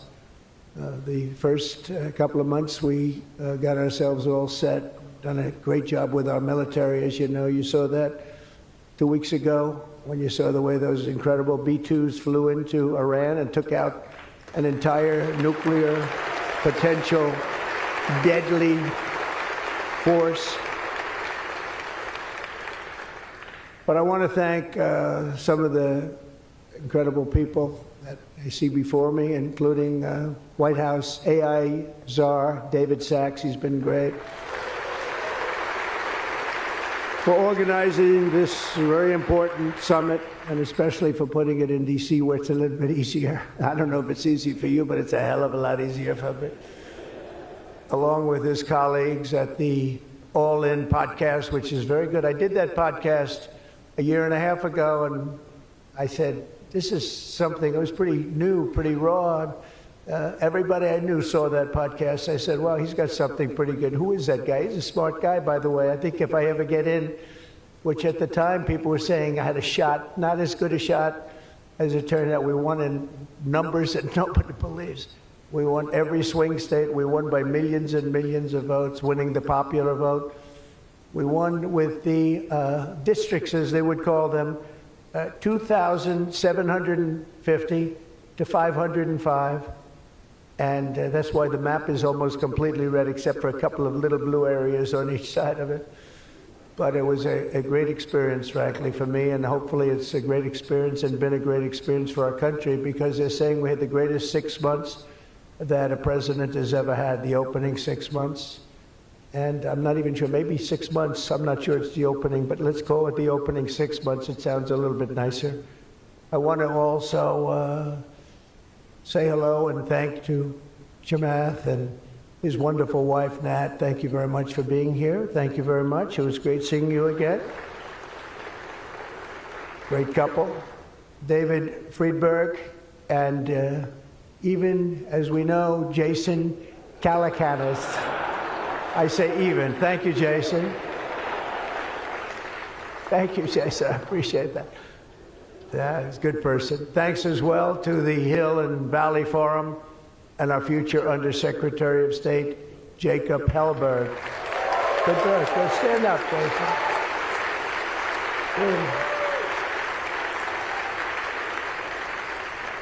I met him a year and a half ago, and I was very impressed. I said, let's bring him in. We bring in a lot of smart people. And David's been unbelievable as the job he's doing. Along with Secretaries Doug Burgum, who's been incredible. Doug? Thank you. Thank you, Doug. Great job. He's producing low-cost energy. We're down to $64. I want to get it down a little bit further if we can. I don't know if the oil companies love that or not, but we want to have very inexpensive electricity so that you can power up the plants, because you need more electricity than any human beings ever in the history of the world. When I heard what you really need, I said, you got to be kidding. Double what we produce right now for everything, right? I don't know, Jensen, you're going to have to explain that to me someday, why they need so damn much. Could you do with a little bit less? My father always used to say, turn off the lights, son. But you guys are turning up the lights. I want to thank Howard Lutnick for doing a terrific job. He was involved in the big deal that we just completed with Japan. Howard, wherever you are, Howard. Where is Howard? Hi, Howard. Great job you did. Appreciate it. Really, that was an interesting negotiation, wasn't it? These are tough people. These are good negotiators, I will tell you, Japan. But they love their country, and they do what's right for their country. I want to thank Chris Wright, if Chris is around. Chris is here, because he's helping with the tremendous energy success that we're having. We're having tremendous energy success. We're the biggest. We have more energy than anybody else in the world. Nobody knew that until I came along, but we have more energy than anybody else in the world. We're making incredible deals on energy, including deals in Alaska. Well, we that's the mother lode, that's the big one, and we're making deals with various Asian countries that need it, and it's actually hard to believe, you don't think of it, but Asia is very close to Alaska, relatively speaking. It's not the closest, but it is pretty much the closest when it comes to oil and gas and energy, and we're making some incredible deals, and I want to thank Chris. Chris is fantastic, works in partnership really with this gentleman who's the head of all of, you've got the land and he's got the energy, right? But they formed a great partnership, Doug. So that's one of the greatest partnerships I've seen in a long time. They work hand in hand, and they have done a great job. Administrators, Kelly Loeffler, I think, is here. Kelly, thank you very much. Hi, Kelly. Hi, Kelly. And probably the most important man in the room, and I say it in all sincerity, more important than Doug and Chris and all that energy they're producing. He's a man that produces fast permits on the environmental impact statements. He gets them done. I said, Lee, you have 1 week for nuclear, and you have a couple of days for oil and gas, okay, for the approvals. And we kid, but you know, he really is. He's knocking them out fast. He's knocked out a lot. A lot of you guys have started your plants already, and you've already had your approvals. So where's Lee Zeldin? Is he here? He is so great. This guy, He is so great. That's why he has a slightly better seat than I gave to Doug, you see? He's doing a fantastic job in a lot of ways, but he's doing a great job, and he's getting fast permits, and safe and good and everything else, but he's moving them along rapidly, already given some. And, you know, one of the most exciting things we'll talk about in a second is the fact that you're going to build your own electric producing plants when you build whatever you're building. And it could be, it's different things, including automobile factories, which are going up all over the place. You'll see them starting soon. They're moving into our country because of the tariffs, because they don't want to pay the tariffs. They're moving into our country at a record speed. But the ability to build your own electric plant, not having to rely on a 100-year-plus old grid. And then if you have electric capacity extra, you're going to sell it into the grid, make some money, but you'll sell it right back into the grid. Director of the Office of Science and Technology Policy, Michael Kratsios. Michael, thank you very much. Thank you, Michael. As well, oh, it's supposed to be taking a vote right now, a big vote. Senator Ted Cruz. Is Senator Cruz here? Oh, look at my senator. Why aren't you voting? I think we lost David McCormick, who's voting. So why aren't, is David here? Because you're supposed to be voting, Ted. I don't know. I'll tell you what, this man works hard. Ted works hard, and he works good. And a very special thanks to some of the top industry leaders here, including somebody that's amazing. I said, look, we'll break this guy up. This is before I learned the facts of life. I said, we'll break him up. They said, no, sir, it's very hard. I said, why? I said, what percentages of the market does he have? Sir, he has 100%. I said, who the hell is he? What's his name? His name is Jensen Huang, NVIDIA. I said, what the hell is NVIDIA? I've never heard of it before. He said, you don't want to know about it, sir. I figured we could go in and we could sort of break him up a little bit, get him a little competition. And I found out it's not easy in that business. I said, supposing we put the greatest minds together and they work hand in hand for a couple of years. He said, no, it would take at least 10 years to catch him if he ran NVIDIA totally incompetently from now on. So I said, all right, let's go on to the next one. And then I got to know Jensen, and now I see why. Jensen, will you stand up? What a job. What a job you've done. Man. Great. He's a great guy, too. Lisa Su of AMD. Lisa? Lisa? Thank you. Congratulations. Great job. Sham Sanikar of Palantir. We buy a lot of things from Palantir. Where are you?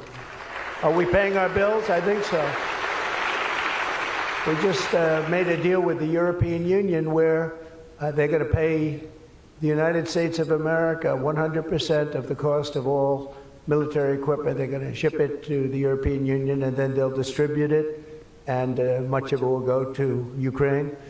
It's been a long time since you've heard those words, because we're in for $350 billion. But now we send it to Europe, and Europe pays, and they were great. We had a tremendous NATO meeting a few weeks ago, and it was pretty amazing, actually, what happened. They agreed to go from 2% to 5%, and they had 2% where they didn't pay. They have 5% where they've already paid. That's a big difference. That's trillions of dollars, actually, trillions. But they're going to spend that money in the United States with our defense companies, and we're going to send it to them, and they'll distribute the equipment that we send. So that's the way it should have been 3 years ago, frankly. And Jeff Sprecher, the other half of that incredible family, is he here? Is he here? He's a fantastic guy, international, intercontinental exchange, and he's been a friend of mine for a long time, the husband of Kelly, who's really doing a good job. You are really doing a good job. Small business, which is actually big business if you add it all up, right? Probably the biggest bank there is, but they call it small business, and she's done a fantastic job. Thanks, Kel. Say hello to Jeff. As we gather this afternoon, we're still in the earliest days of one of the most important technological revolutions in the history of the world. Around the globe, everyone is talking about artificial intelligence. I find that too. Artificial, I can't stand it. I don't even like the name. You know, I don't like anything that's artificial, so could we straighten that out, please? We should change the name. I actually mean that. I don't like the name artificial anything, because it's not artificial, it's genius. It's pure genius. And its potential to transform every type of human endeavor and domain of human knowledge, from medicine to manufacturing to warfare and national defense. Whether we like it or not, we're suddenly engaged in a fast-paced competition to build and define this groundbreaking technology that will determine so much about the future of civilization itself, because of the genius and creativity of Silicon Valley. And it is incredible, incredible genius. Without question, the most brilliant place anywhere on earth. America is the country that started the AI race. And as President of the United States, I'm here today to declare that America is going to win it. We're going to work hard, we're going to win it.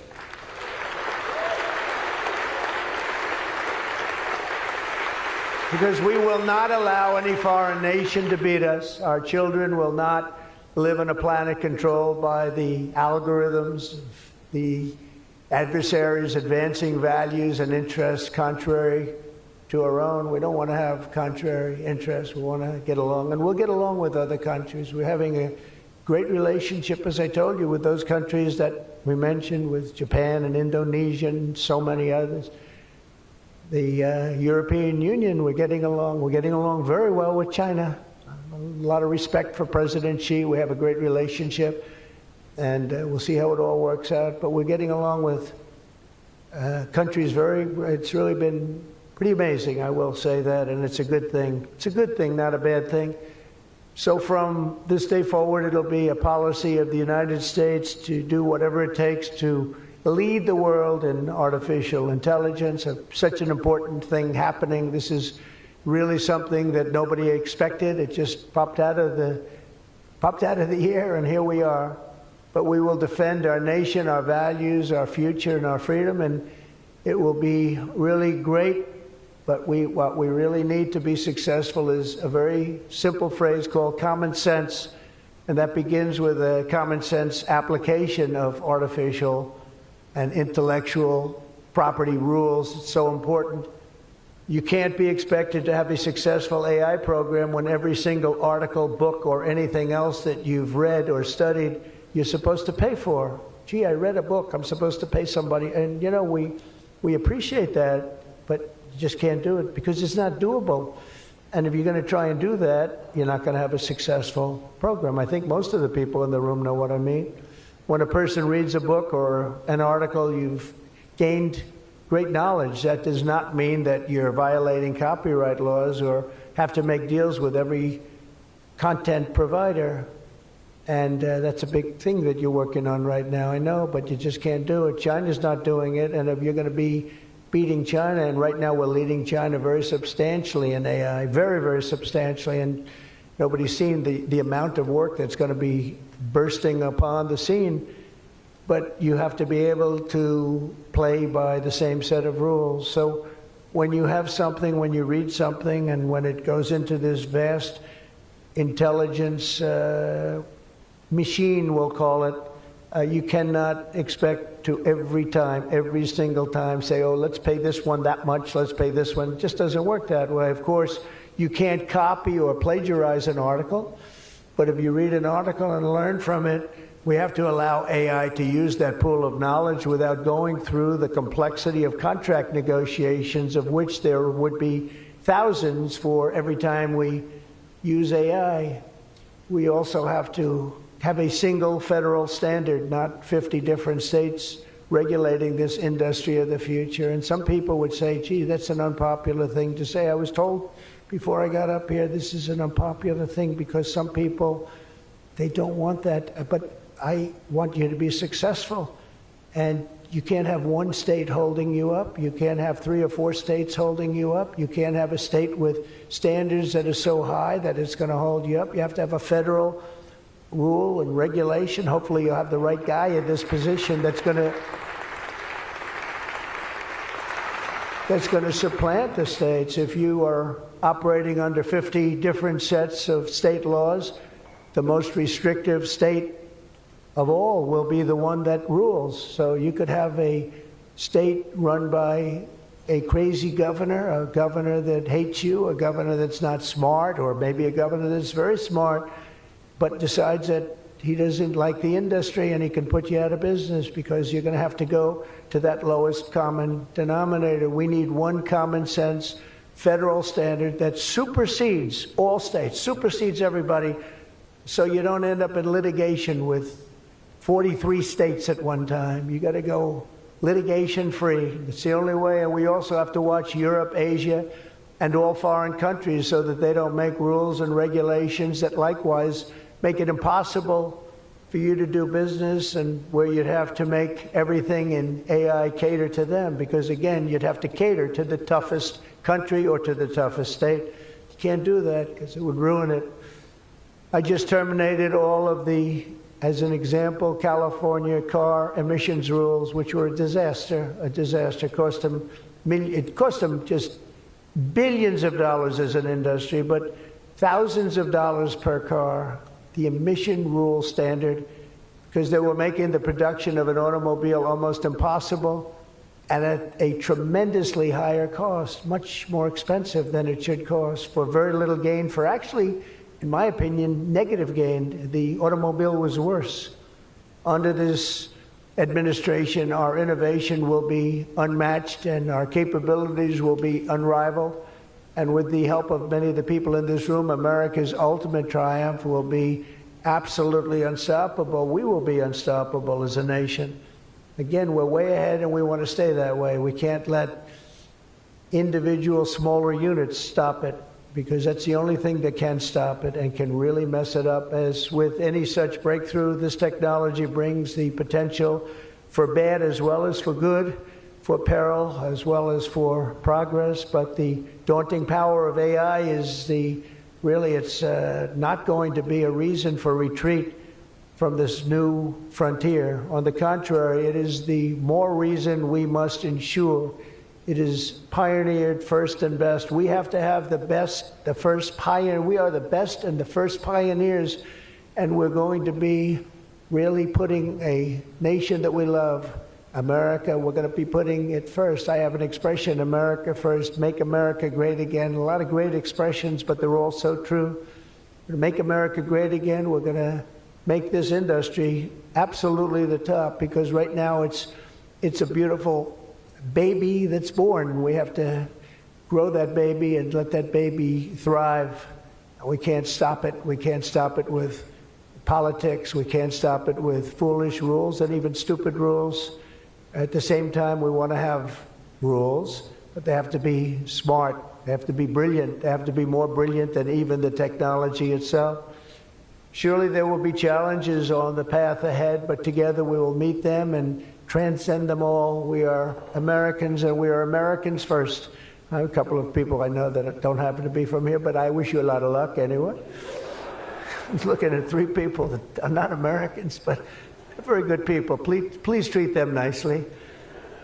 But we do not shrink from the future or cower in the face of uncertainty. We dominate the future. We conquer new frontiers, and we control our own fate, and we determine by doing that our own destiny.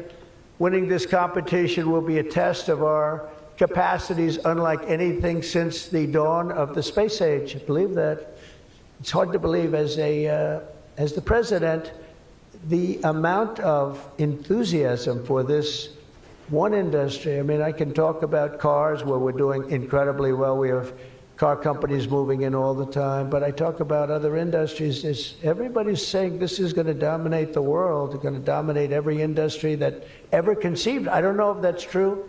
I don't know if it's true, but I can tell you that a lot of very brilliant people think it is true. It'll dominate everything. It will challenge us to marshal all of our strength and flex the muscles of American ingenuity and resolve like probably never before. It will require us to blast through obsolete systems, cut through thickets of regulation. We've got to get rid of some of the regulation, but we want good regulation and rebuild the industrial bedrock of our country. And perhaps most importantly, winning the AI race will demand a new spirit of patriotism and national loyalty in Silicon Valley and long beyond Silicon Valley.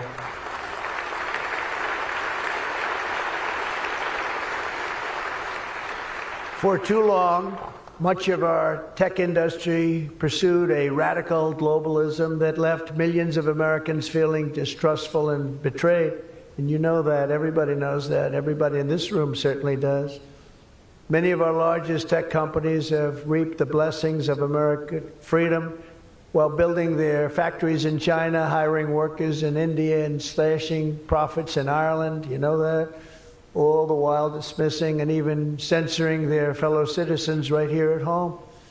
Under President Trump, those days are over. We need U.S. technology companies to be all in for America. We want you to put America first. You have to do that. That's all we ask. That's all we ask. To partner with our tech geniuses in achieving this vision today, we're releasing the White House AI Action Plan. Big stuff, signing it right after this. In fact, I see it sitting right there. Maybe I should just sign it right now. Who the hell has to make the rest of this speech, right? But here are the pillars of the strategy. First, my administration will use every tool at our disposal to ensure that the United States can build and maintain the largest, most powerful, and most advanced AI infrastructure anywhere on the planet. America needs new data centers, new semiconductor and chip manufacturing facilities, new power plants and transmission lines. And under my leadership, we're going to get that job done, and it's going to be done with certainty and with environmental protection and all of the things that we have to do to get it done properly. Virtually all of these large capital investments can be and should be made by the private sector. And they want to do that. They just want to be able to do it. But for that reason, America must once again be a country where innovators are rewarded with a green light, not strangled with red tape so they can't move, so they can't breathe, and that's not going to happen. You're going to see things that you've never seen in this country before. So often, and I've been watching for many years, I've watched regulation. I've been a victim of regulation. A zone change that takes 6 years for a building in Manhattan or whatever, but I was good at zone changes, but it took a long time. By the time you got the zoning, the market changed. You didn't want to build the building. You say, well, but in some cases that made you lucky, didn't it? Huh? In some, not too many people understand that in this room, but in some cases, waiting for that approval as the market collapsed was a good thing, not a bad thing.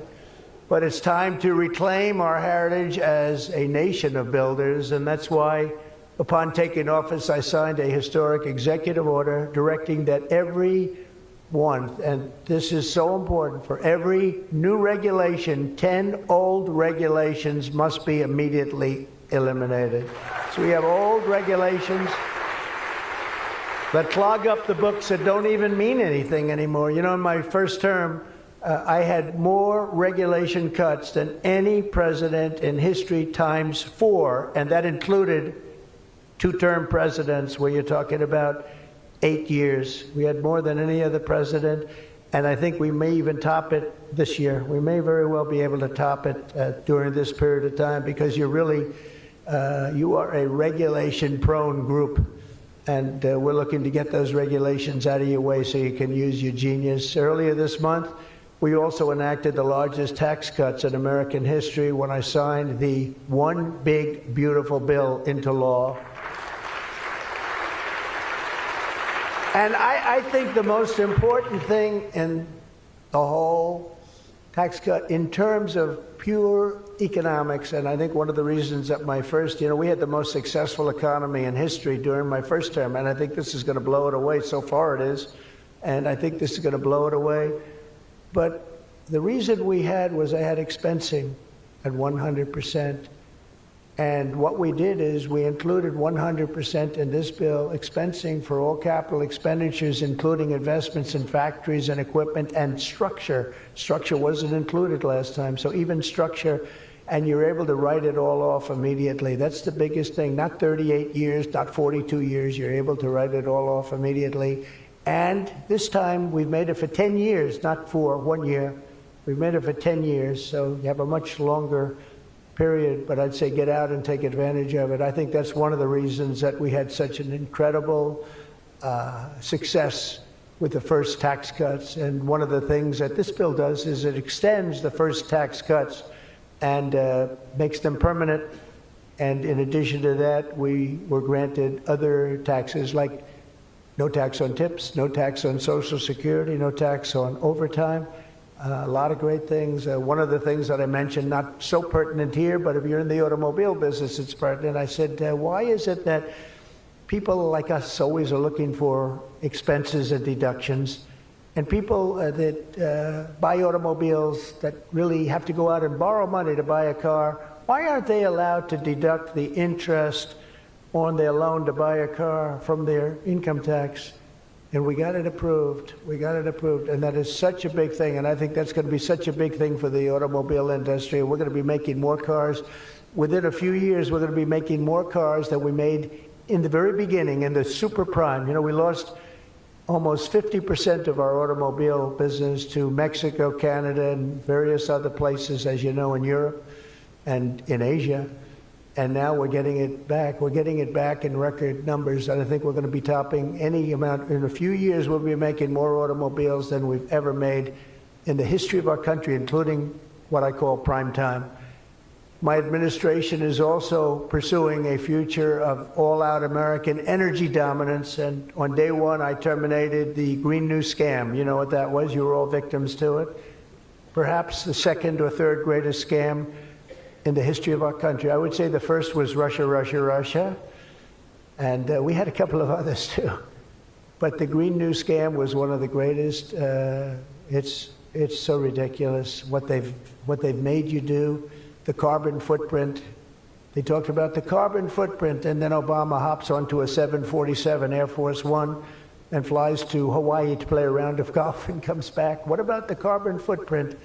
No, we didn't like that. And what Biden has done is absolutely terrible. He made it impossible, almost impossible for people to do business, not even talking about the border, where millions and millions of people flowed into our country, many from prisons, from jails, from gangs, from mental institutions all over the world. No, we're not doing that. We have to get them out. We've got 11,888 murderers, many of them committed more than one murder. Many of them, more than 50%, committed more murders. We're getting them out of our country, or in some cases they're so bad, we're not getting them out. We're having to lock them up because we don't want them ever to come back, no matter how good we're doing.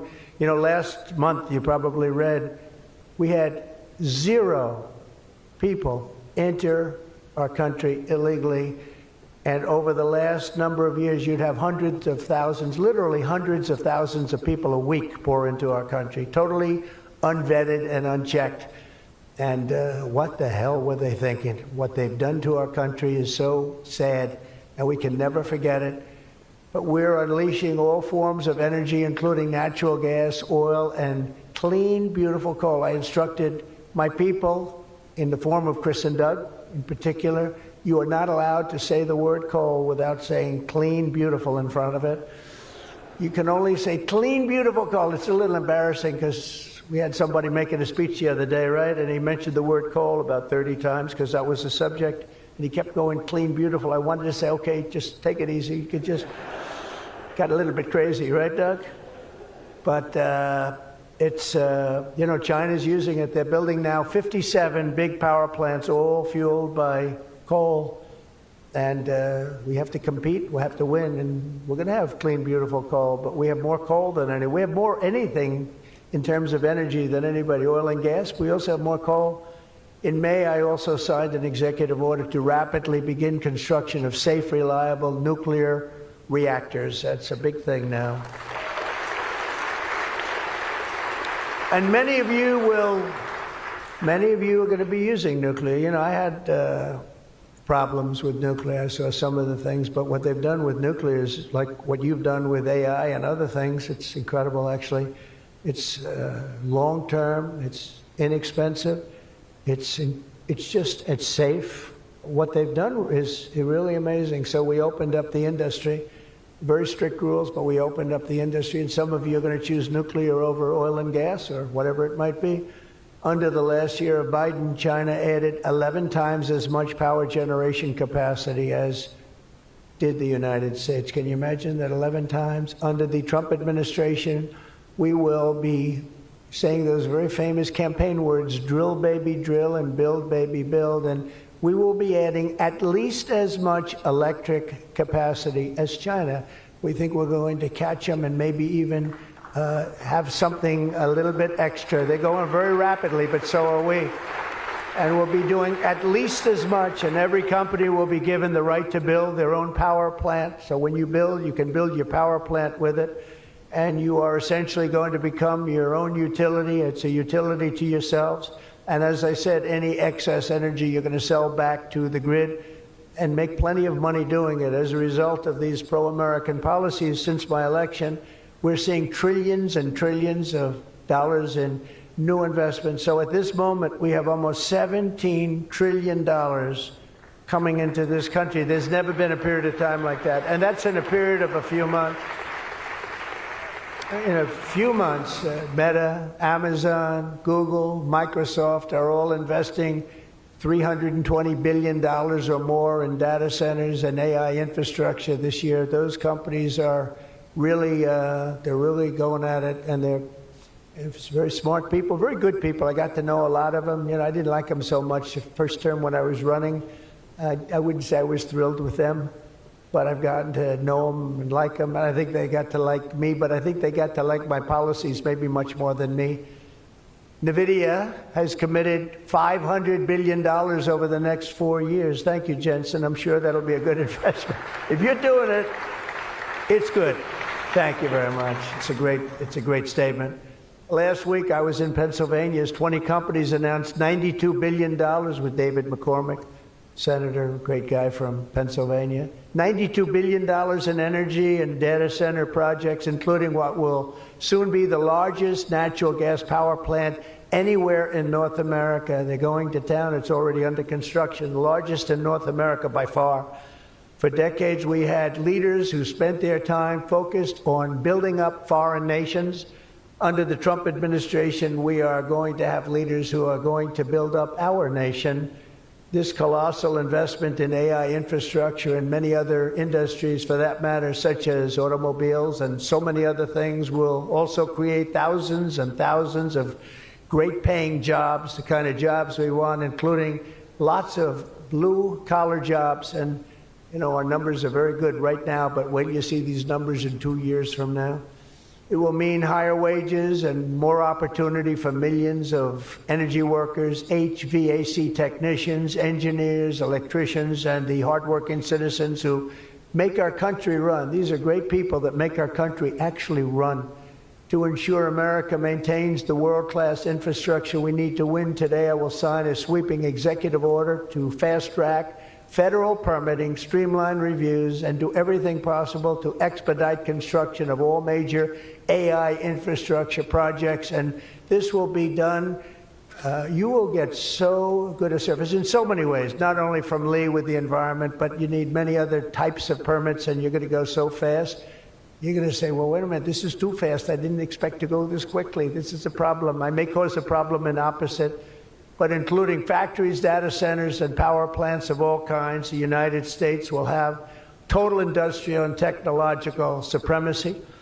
The second pillar of our action plan for AI dominance is to get the entire world running on the backbone of American technology, and I think that's very much happening right now, and I think it's going to happen. The last administration was obsessed with imposing restrictions on AI, including extreme restrictions on its exports. As you know, they made it very difficult to export.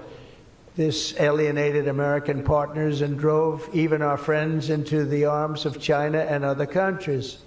That's why upon taking office, I repealed the so-called Biden diffusion rule. Can you imagine that? That crippled American AI exports, the Biden diffusion rule. I wonder who came up with that name, because he has no idea what it is. He had no idea what it was. He came up with a rule. I wonder who drew that one. I wonder, was that signed by the AutoPen, I think, because they went to him and said, we're going to do a diffusion rule. Mr. President, what? What? It's okay, the AutoPen will take care of it. It's one of the greatest scandals in the history of our country, let me tell you. Under my administration, we will maintain necessary protections for our national security, but we will never forget that the greatest threat of all is to forfeit the race and force our partners into rival technology. We're not going to do that. We're not going to do that. Okay? Not going to let that happen. That could be the end. When I traveled to the Middle East in May, every leader I met was thrilled to do business with American tech firms and with America, and they were all thrilled to meet me, believe it or not. It's hard to believe, isn't it?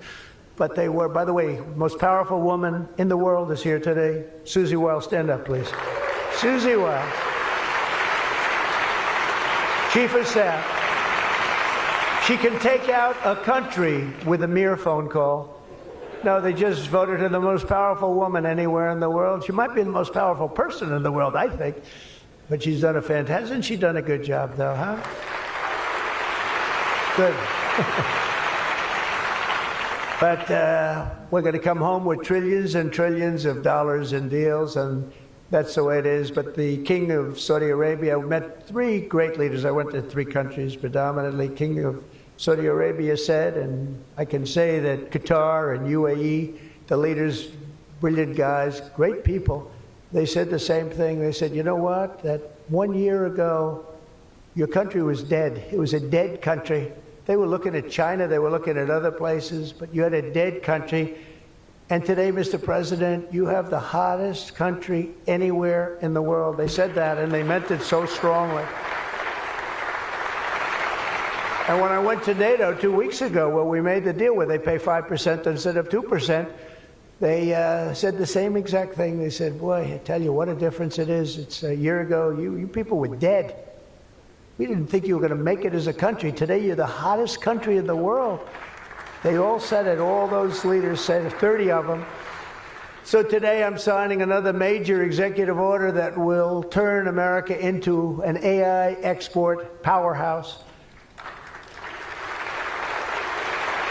Under this order, Secretary Lutnick and Secretary Marco Rubio's doing a great job as Secretary of State, will work to rapidly expand American AI exports of all kinds, from chips to software to data storage of all kinds. And that's very important. That's going to give you the freedom to do what you want to do. And third, once and for all, we are getting rid of woke. Is that okay? Because I know you had to hire all woke people. I heard you had to hire all woke people under some of these things. How about the chips, where they give you the chip nonsense, where they give you billions of dollars if you only build a chip company? These people have plenty of money. They don't need the money. They need the permits. They need the rights to do it. They don't want to pay tariffs, so they come and they build here. That's why they're coming here. They like, number one, they like me, but they like not having to pay tariffs even more. And they're coming. But Biden gave billions of dollars to companies that have nothing but cash. And they don't say where to build. It's just give them money. But here's the problem. They have to hire lots of woke people. And they say woke isn't for this particular industry. We've noticed that. They're not for a lot of industries, if you want to know the truth. So the guidelines were impossible. They're going to give you money, but you got to hire this and this and this and that. And I don't want to get into it too much because I don't want any controversy today. But you have to hire a lot of people that were not into this particular world that you're in. And so therefore, all the money they gave didn't mean a damn thing. One of Biden's worst executive orders established toxic diversity, equity, and inclusion ideology as a guiding principle of American AI development. So you immediately knew that was the end of your development. But the American people do not want woke Marxist lunacy in the AI models, and neither do other countries. They don't want it. They don't want anything to do with it. That's why on day one, I very proudly terminated Joe Biden's order on woke AI, effective immediately. You don't have any of those crazy rules. Crazy rules. And in just a moment, I will be signing an order banning the federal government from procuring AI technology that has been infused with partisan bias or ideological agendas such as critical race theory, which is ridiculous. And from now on, the U.S. government will deal only with AI that pursues truth, fairness, and strict impartiality. We're not going to go through the craziness that we've gone through for the last 4 years. And then we skip 4, and then you go back, and it started then.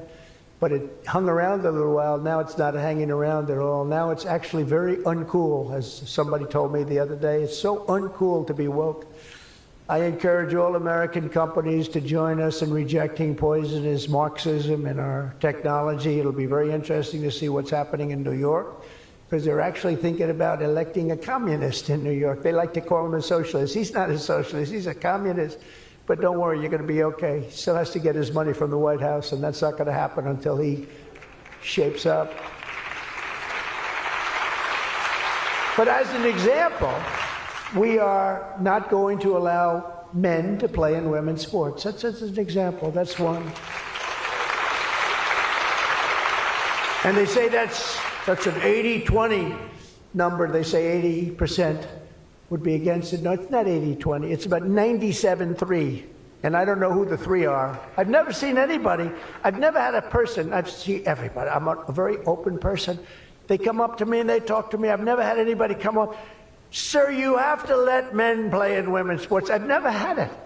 I deal with hundreds or thousands of people. Every time I talk to somebody, nobody's ever, they talk about AI, they talk about everything, but they've never said, you gotta allow, this is ridiculous. Men should be allowed to play in women's sports.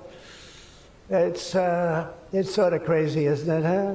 You have to see, did you see the race? It was a race, a long distance marathon, one of those all-day deals, and we had one of the great female runners, and we had one of the great male runners, and at the end of the day, he won the race by 5 hours and 14 seconds. They waited around for the really good athlete female. It's very demeaning to women, I want to tell you that, but they waited, her parents were waiting for hours. Somebody said, why don't you go back to the hotel and sleep for a few hours and come back and meet your daughter? This is what they do. You got to see the weightlifting records, though. They're the best of all. A woman lifted 212 pounds. It was a world record it held for 18 years. And now a man who transitioned came up and looked at the bar. How much is it? 212 pounds. Oh, let me try it. Bing, bong. I think he broke the record by 109 pounds. It's going to be a long time. It's going to be a long time before a woman catches that. And these are great athletes and great people, and it's demeaning. And who the hell wants this? We're off of that whole standard, because I just tell you those as examples. We're off of it. The reason the last administration was so eager to regulate and restrict AI was so they could limit this technology to just a few large companies, allowing them to centralize it, censor it, control it, weaponize it, and they would weaponize it. A very dishonest group of people. You probably saw that because we caught them in the act. We really caught them. We had it before, but now we really have them. We have it where it counts. But this is the exact opposite of my approach. The unique strength of the American tech industry has always come from its startups and small tech. It comes through small. Jensen was small. Were you ever small? I think so. When you started in your bedroom, I think you were small, right? He started as very small, and now he's really become very amazing. If you regulate them too much, you kill the source of American genius and technological power. I believe that. Joe Biden had a plan to lose the AI race. I think he wanted to lose it because his plan would never have worked. It would have never been successful. You would have spent a lot of money and you wouldn't have been able to win. They didn't allow you to win, but we have a plan which only admires and respects the winners. Every citizen should take incredible pride in the inspiring feats of American innovators who are pushing the bounds of human knowledge and achievement. The people of OpenAI, Google, Meta, and countless startups are proving once again that America is impossible. You are just impossible to beat. You're not going to be beaten. We're not going to let that happen. When you do your best, when you work your hardest, and when you're allowed to be free of horrible, foolish regulation. And you're going to have regulation, but it's going to be sensible, smart regulation. There's nobody who's going to beat you. As we push even further into this exciting frontier, let us never forget that all of this prosperity and progress has come from the culture of freedom and hard work, merit, ambition, and risk-taking passed down from one generation of Americans to the next. Silicon Valley rose to wealth, fame, and glory by exemplifying these values, and it will win this race, not by rejecting them, but by embracing them like they have never been embraced before. We must put America first. This is a nation that invented the light bulb, the telegraph, the television, the telephone, the computer chip, the smartphone, the GPS, the integrated circuit, and even the internet. Basically, we invented everything. What is left? We invented everything. And now it's AI. We invented everything. Does anyone have anything else to say? And now we're going to take it to a new level. But Americans were the first to fly a plane, first to harness the atom, and first to plant our flag on the moon. We mastered the industrial age, we created the digital age, and now we are leading the world into the golden age, indeed, the golden age of America. With your help, that golden age will be built by American workers. It will be powered by American energy. It will be run on American technology, improved by American artificial intelligence, and it will make America richer, stronger, greater, freer, and more powerful than ever before.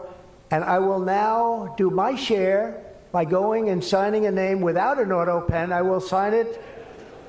If we had one, I wouldn't use it anyway, but we will sign it auto pen free, and we will say, Donald J. Trump, God bless America, and God bless you, and good luck, because the race has just begun, and you're going to win it. Thank you very much, everybody.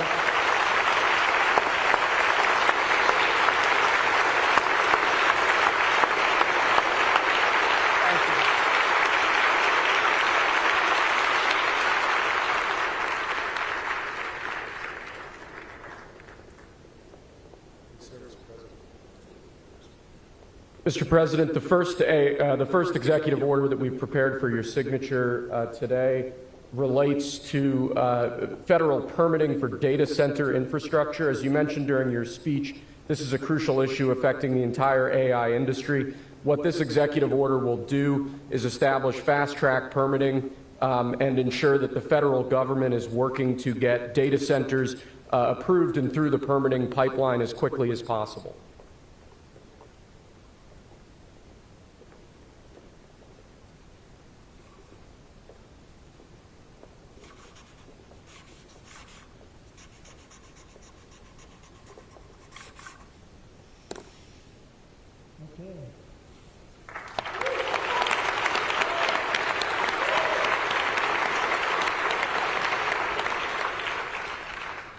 As you said before, sir, it's absolutely essential that American AI models and the American AI industry dominates the future of this industry around the world. What this next executive order will do is promote, through various instrumentalities of the federal government, the export abroad of American AI models to ensure American AI dominance in the future.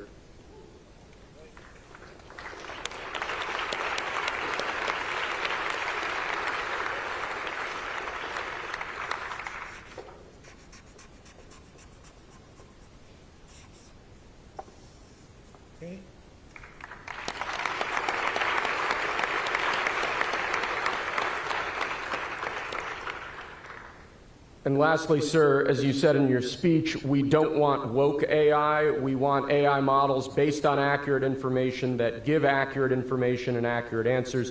This executive order will ensure that when the federal government procures or promotes different AI models, that those AI models are ideologically neutral, that they don't embrace wokeism and critical race theory and all of these terrible theories that have done so much damage to our country.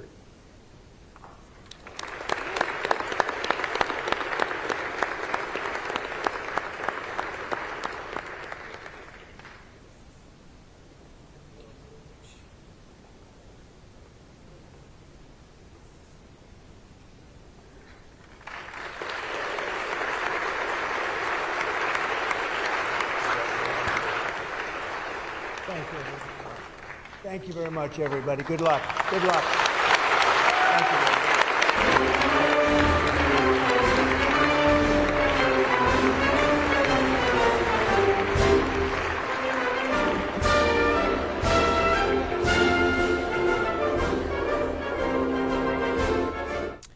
President Trump speaking extensively at winning the AI race at that summit not far from the White House with esteemed colleagues and guests, including Senator Ted Cruz. We have co-equal branches of government, 3 of them, Article 1, 2, and 3. The legislative, the executive, and the judiciary all working really very well together. Constitutional governance, once again, brought to the land thanks to you, the American people, putting it into place. And what a day of news here at Right Side Broadcasting Network as we had DNI Chief Tulsi Gabbard detailing the connections of the Barack Hussein Obama and Otto Penn administrations to Crossfire Hurricane, the Steele dossiers, crooked Hillary Clinton, communist John Brennan, James Comey, the person who said 8647 in seashells and then posted about it. Very strange for a former FBI director to do that.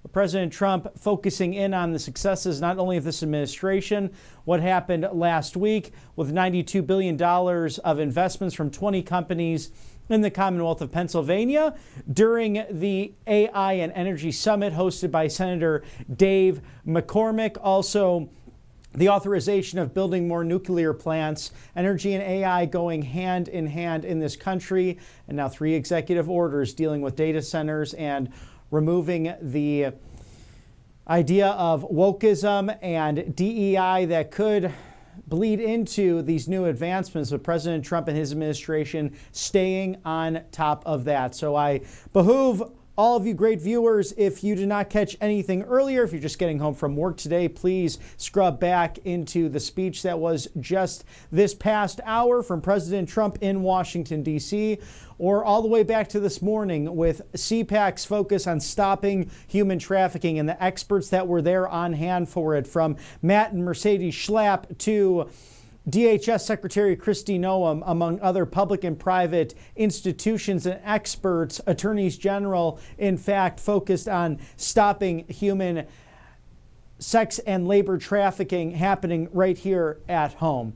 And then again to that great press briefing with Caroline Leavitt inviting Tulsi Gabbard to speak on these crucial issues. So much news breaking, so much of truth and light being shined on the darkness through the new media, as we're proud to serve you here on the right side of history. Thank you to our sponsors, whether it be All Family Pharmacy, to Angel Paste and My Pillow for sponsoring this broadcast today. You can donate if you like what you're seeing here on the right side of history. Many ways to do that. Very first, going by rsbnetwork.com/donate or texting RSBN to 801-801. You can also mail a check-in to 1550 Opelika Road. That's Suite 6, P.O. Box 344 in the loveliest village on the plains, Auburn, Alabama 36830. That is 1550 Opelika Road, Suite 6, P.O. Box 344, Auburn, Alabama 36830. Thank you for supporting us at Right Side Broadcasting Network as we bring you a live desk around the clock. Nothing is edited. It's shown in real time. The speeches, the press conferences, the access to your government that you won't find anywhere else. Get all America First updates and exclusive offers at rsbnetwork.com/newsletter as it's nearing 6:30 on the East Coast.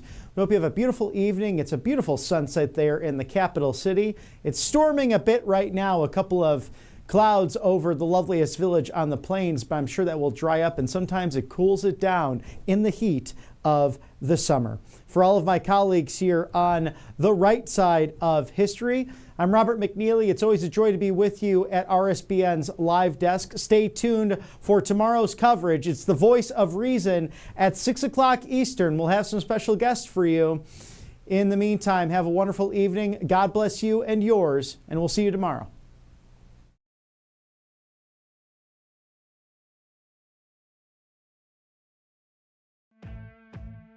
Welcome to Right Side Broadcasting Network, your trusted conservative news outlet. At RSBN, we deliver the truth when the mainstream media falls short. Since 2015, we've proudly broadcasted every single one of President Trump's iconic MAGA rallies, bringing you the excitement and energy live before anyone else. By watching RSBN, you get an unfiltered front row view of the action on the ground. We interview the crowds to give a voice to millions of Americans just like you. We show you President Trump's speeches in their entirety, free from interruptions and censorship. We cover the stories that matter to you with the integrity and passion you deserve. Thank you for choosing RSBN as your home for America First News. Together, we stand strong, united, and informed. So join us and be part of the right side of history. Hey y'all, it's Silk from the Diamond and Silk Chit Chat live show. Look, don't forget to check me out right here on RSBN Network. Be sure to watch the show on Right Side Broadcasting Network, and I want you to support Right Side Broadcasting Network. Yes, it's imperative that you do so, okay? I look to see y'all soon. Bye-bye.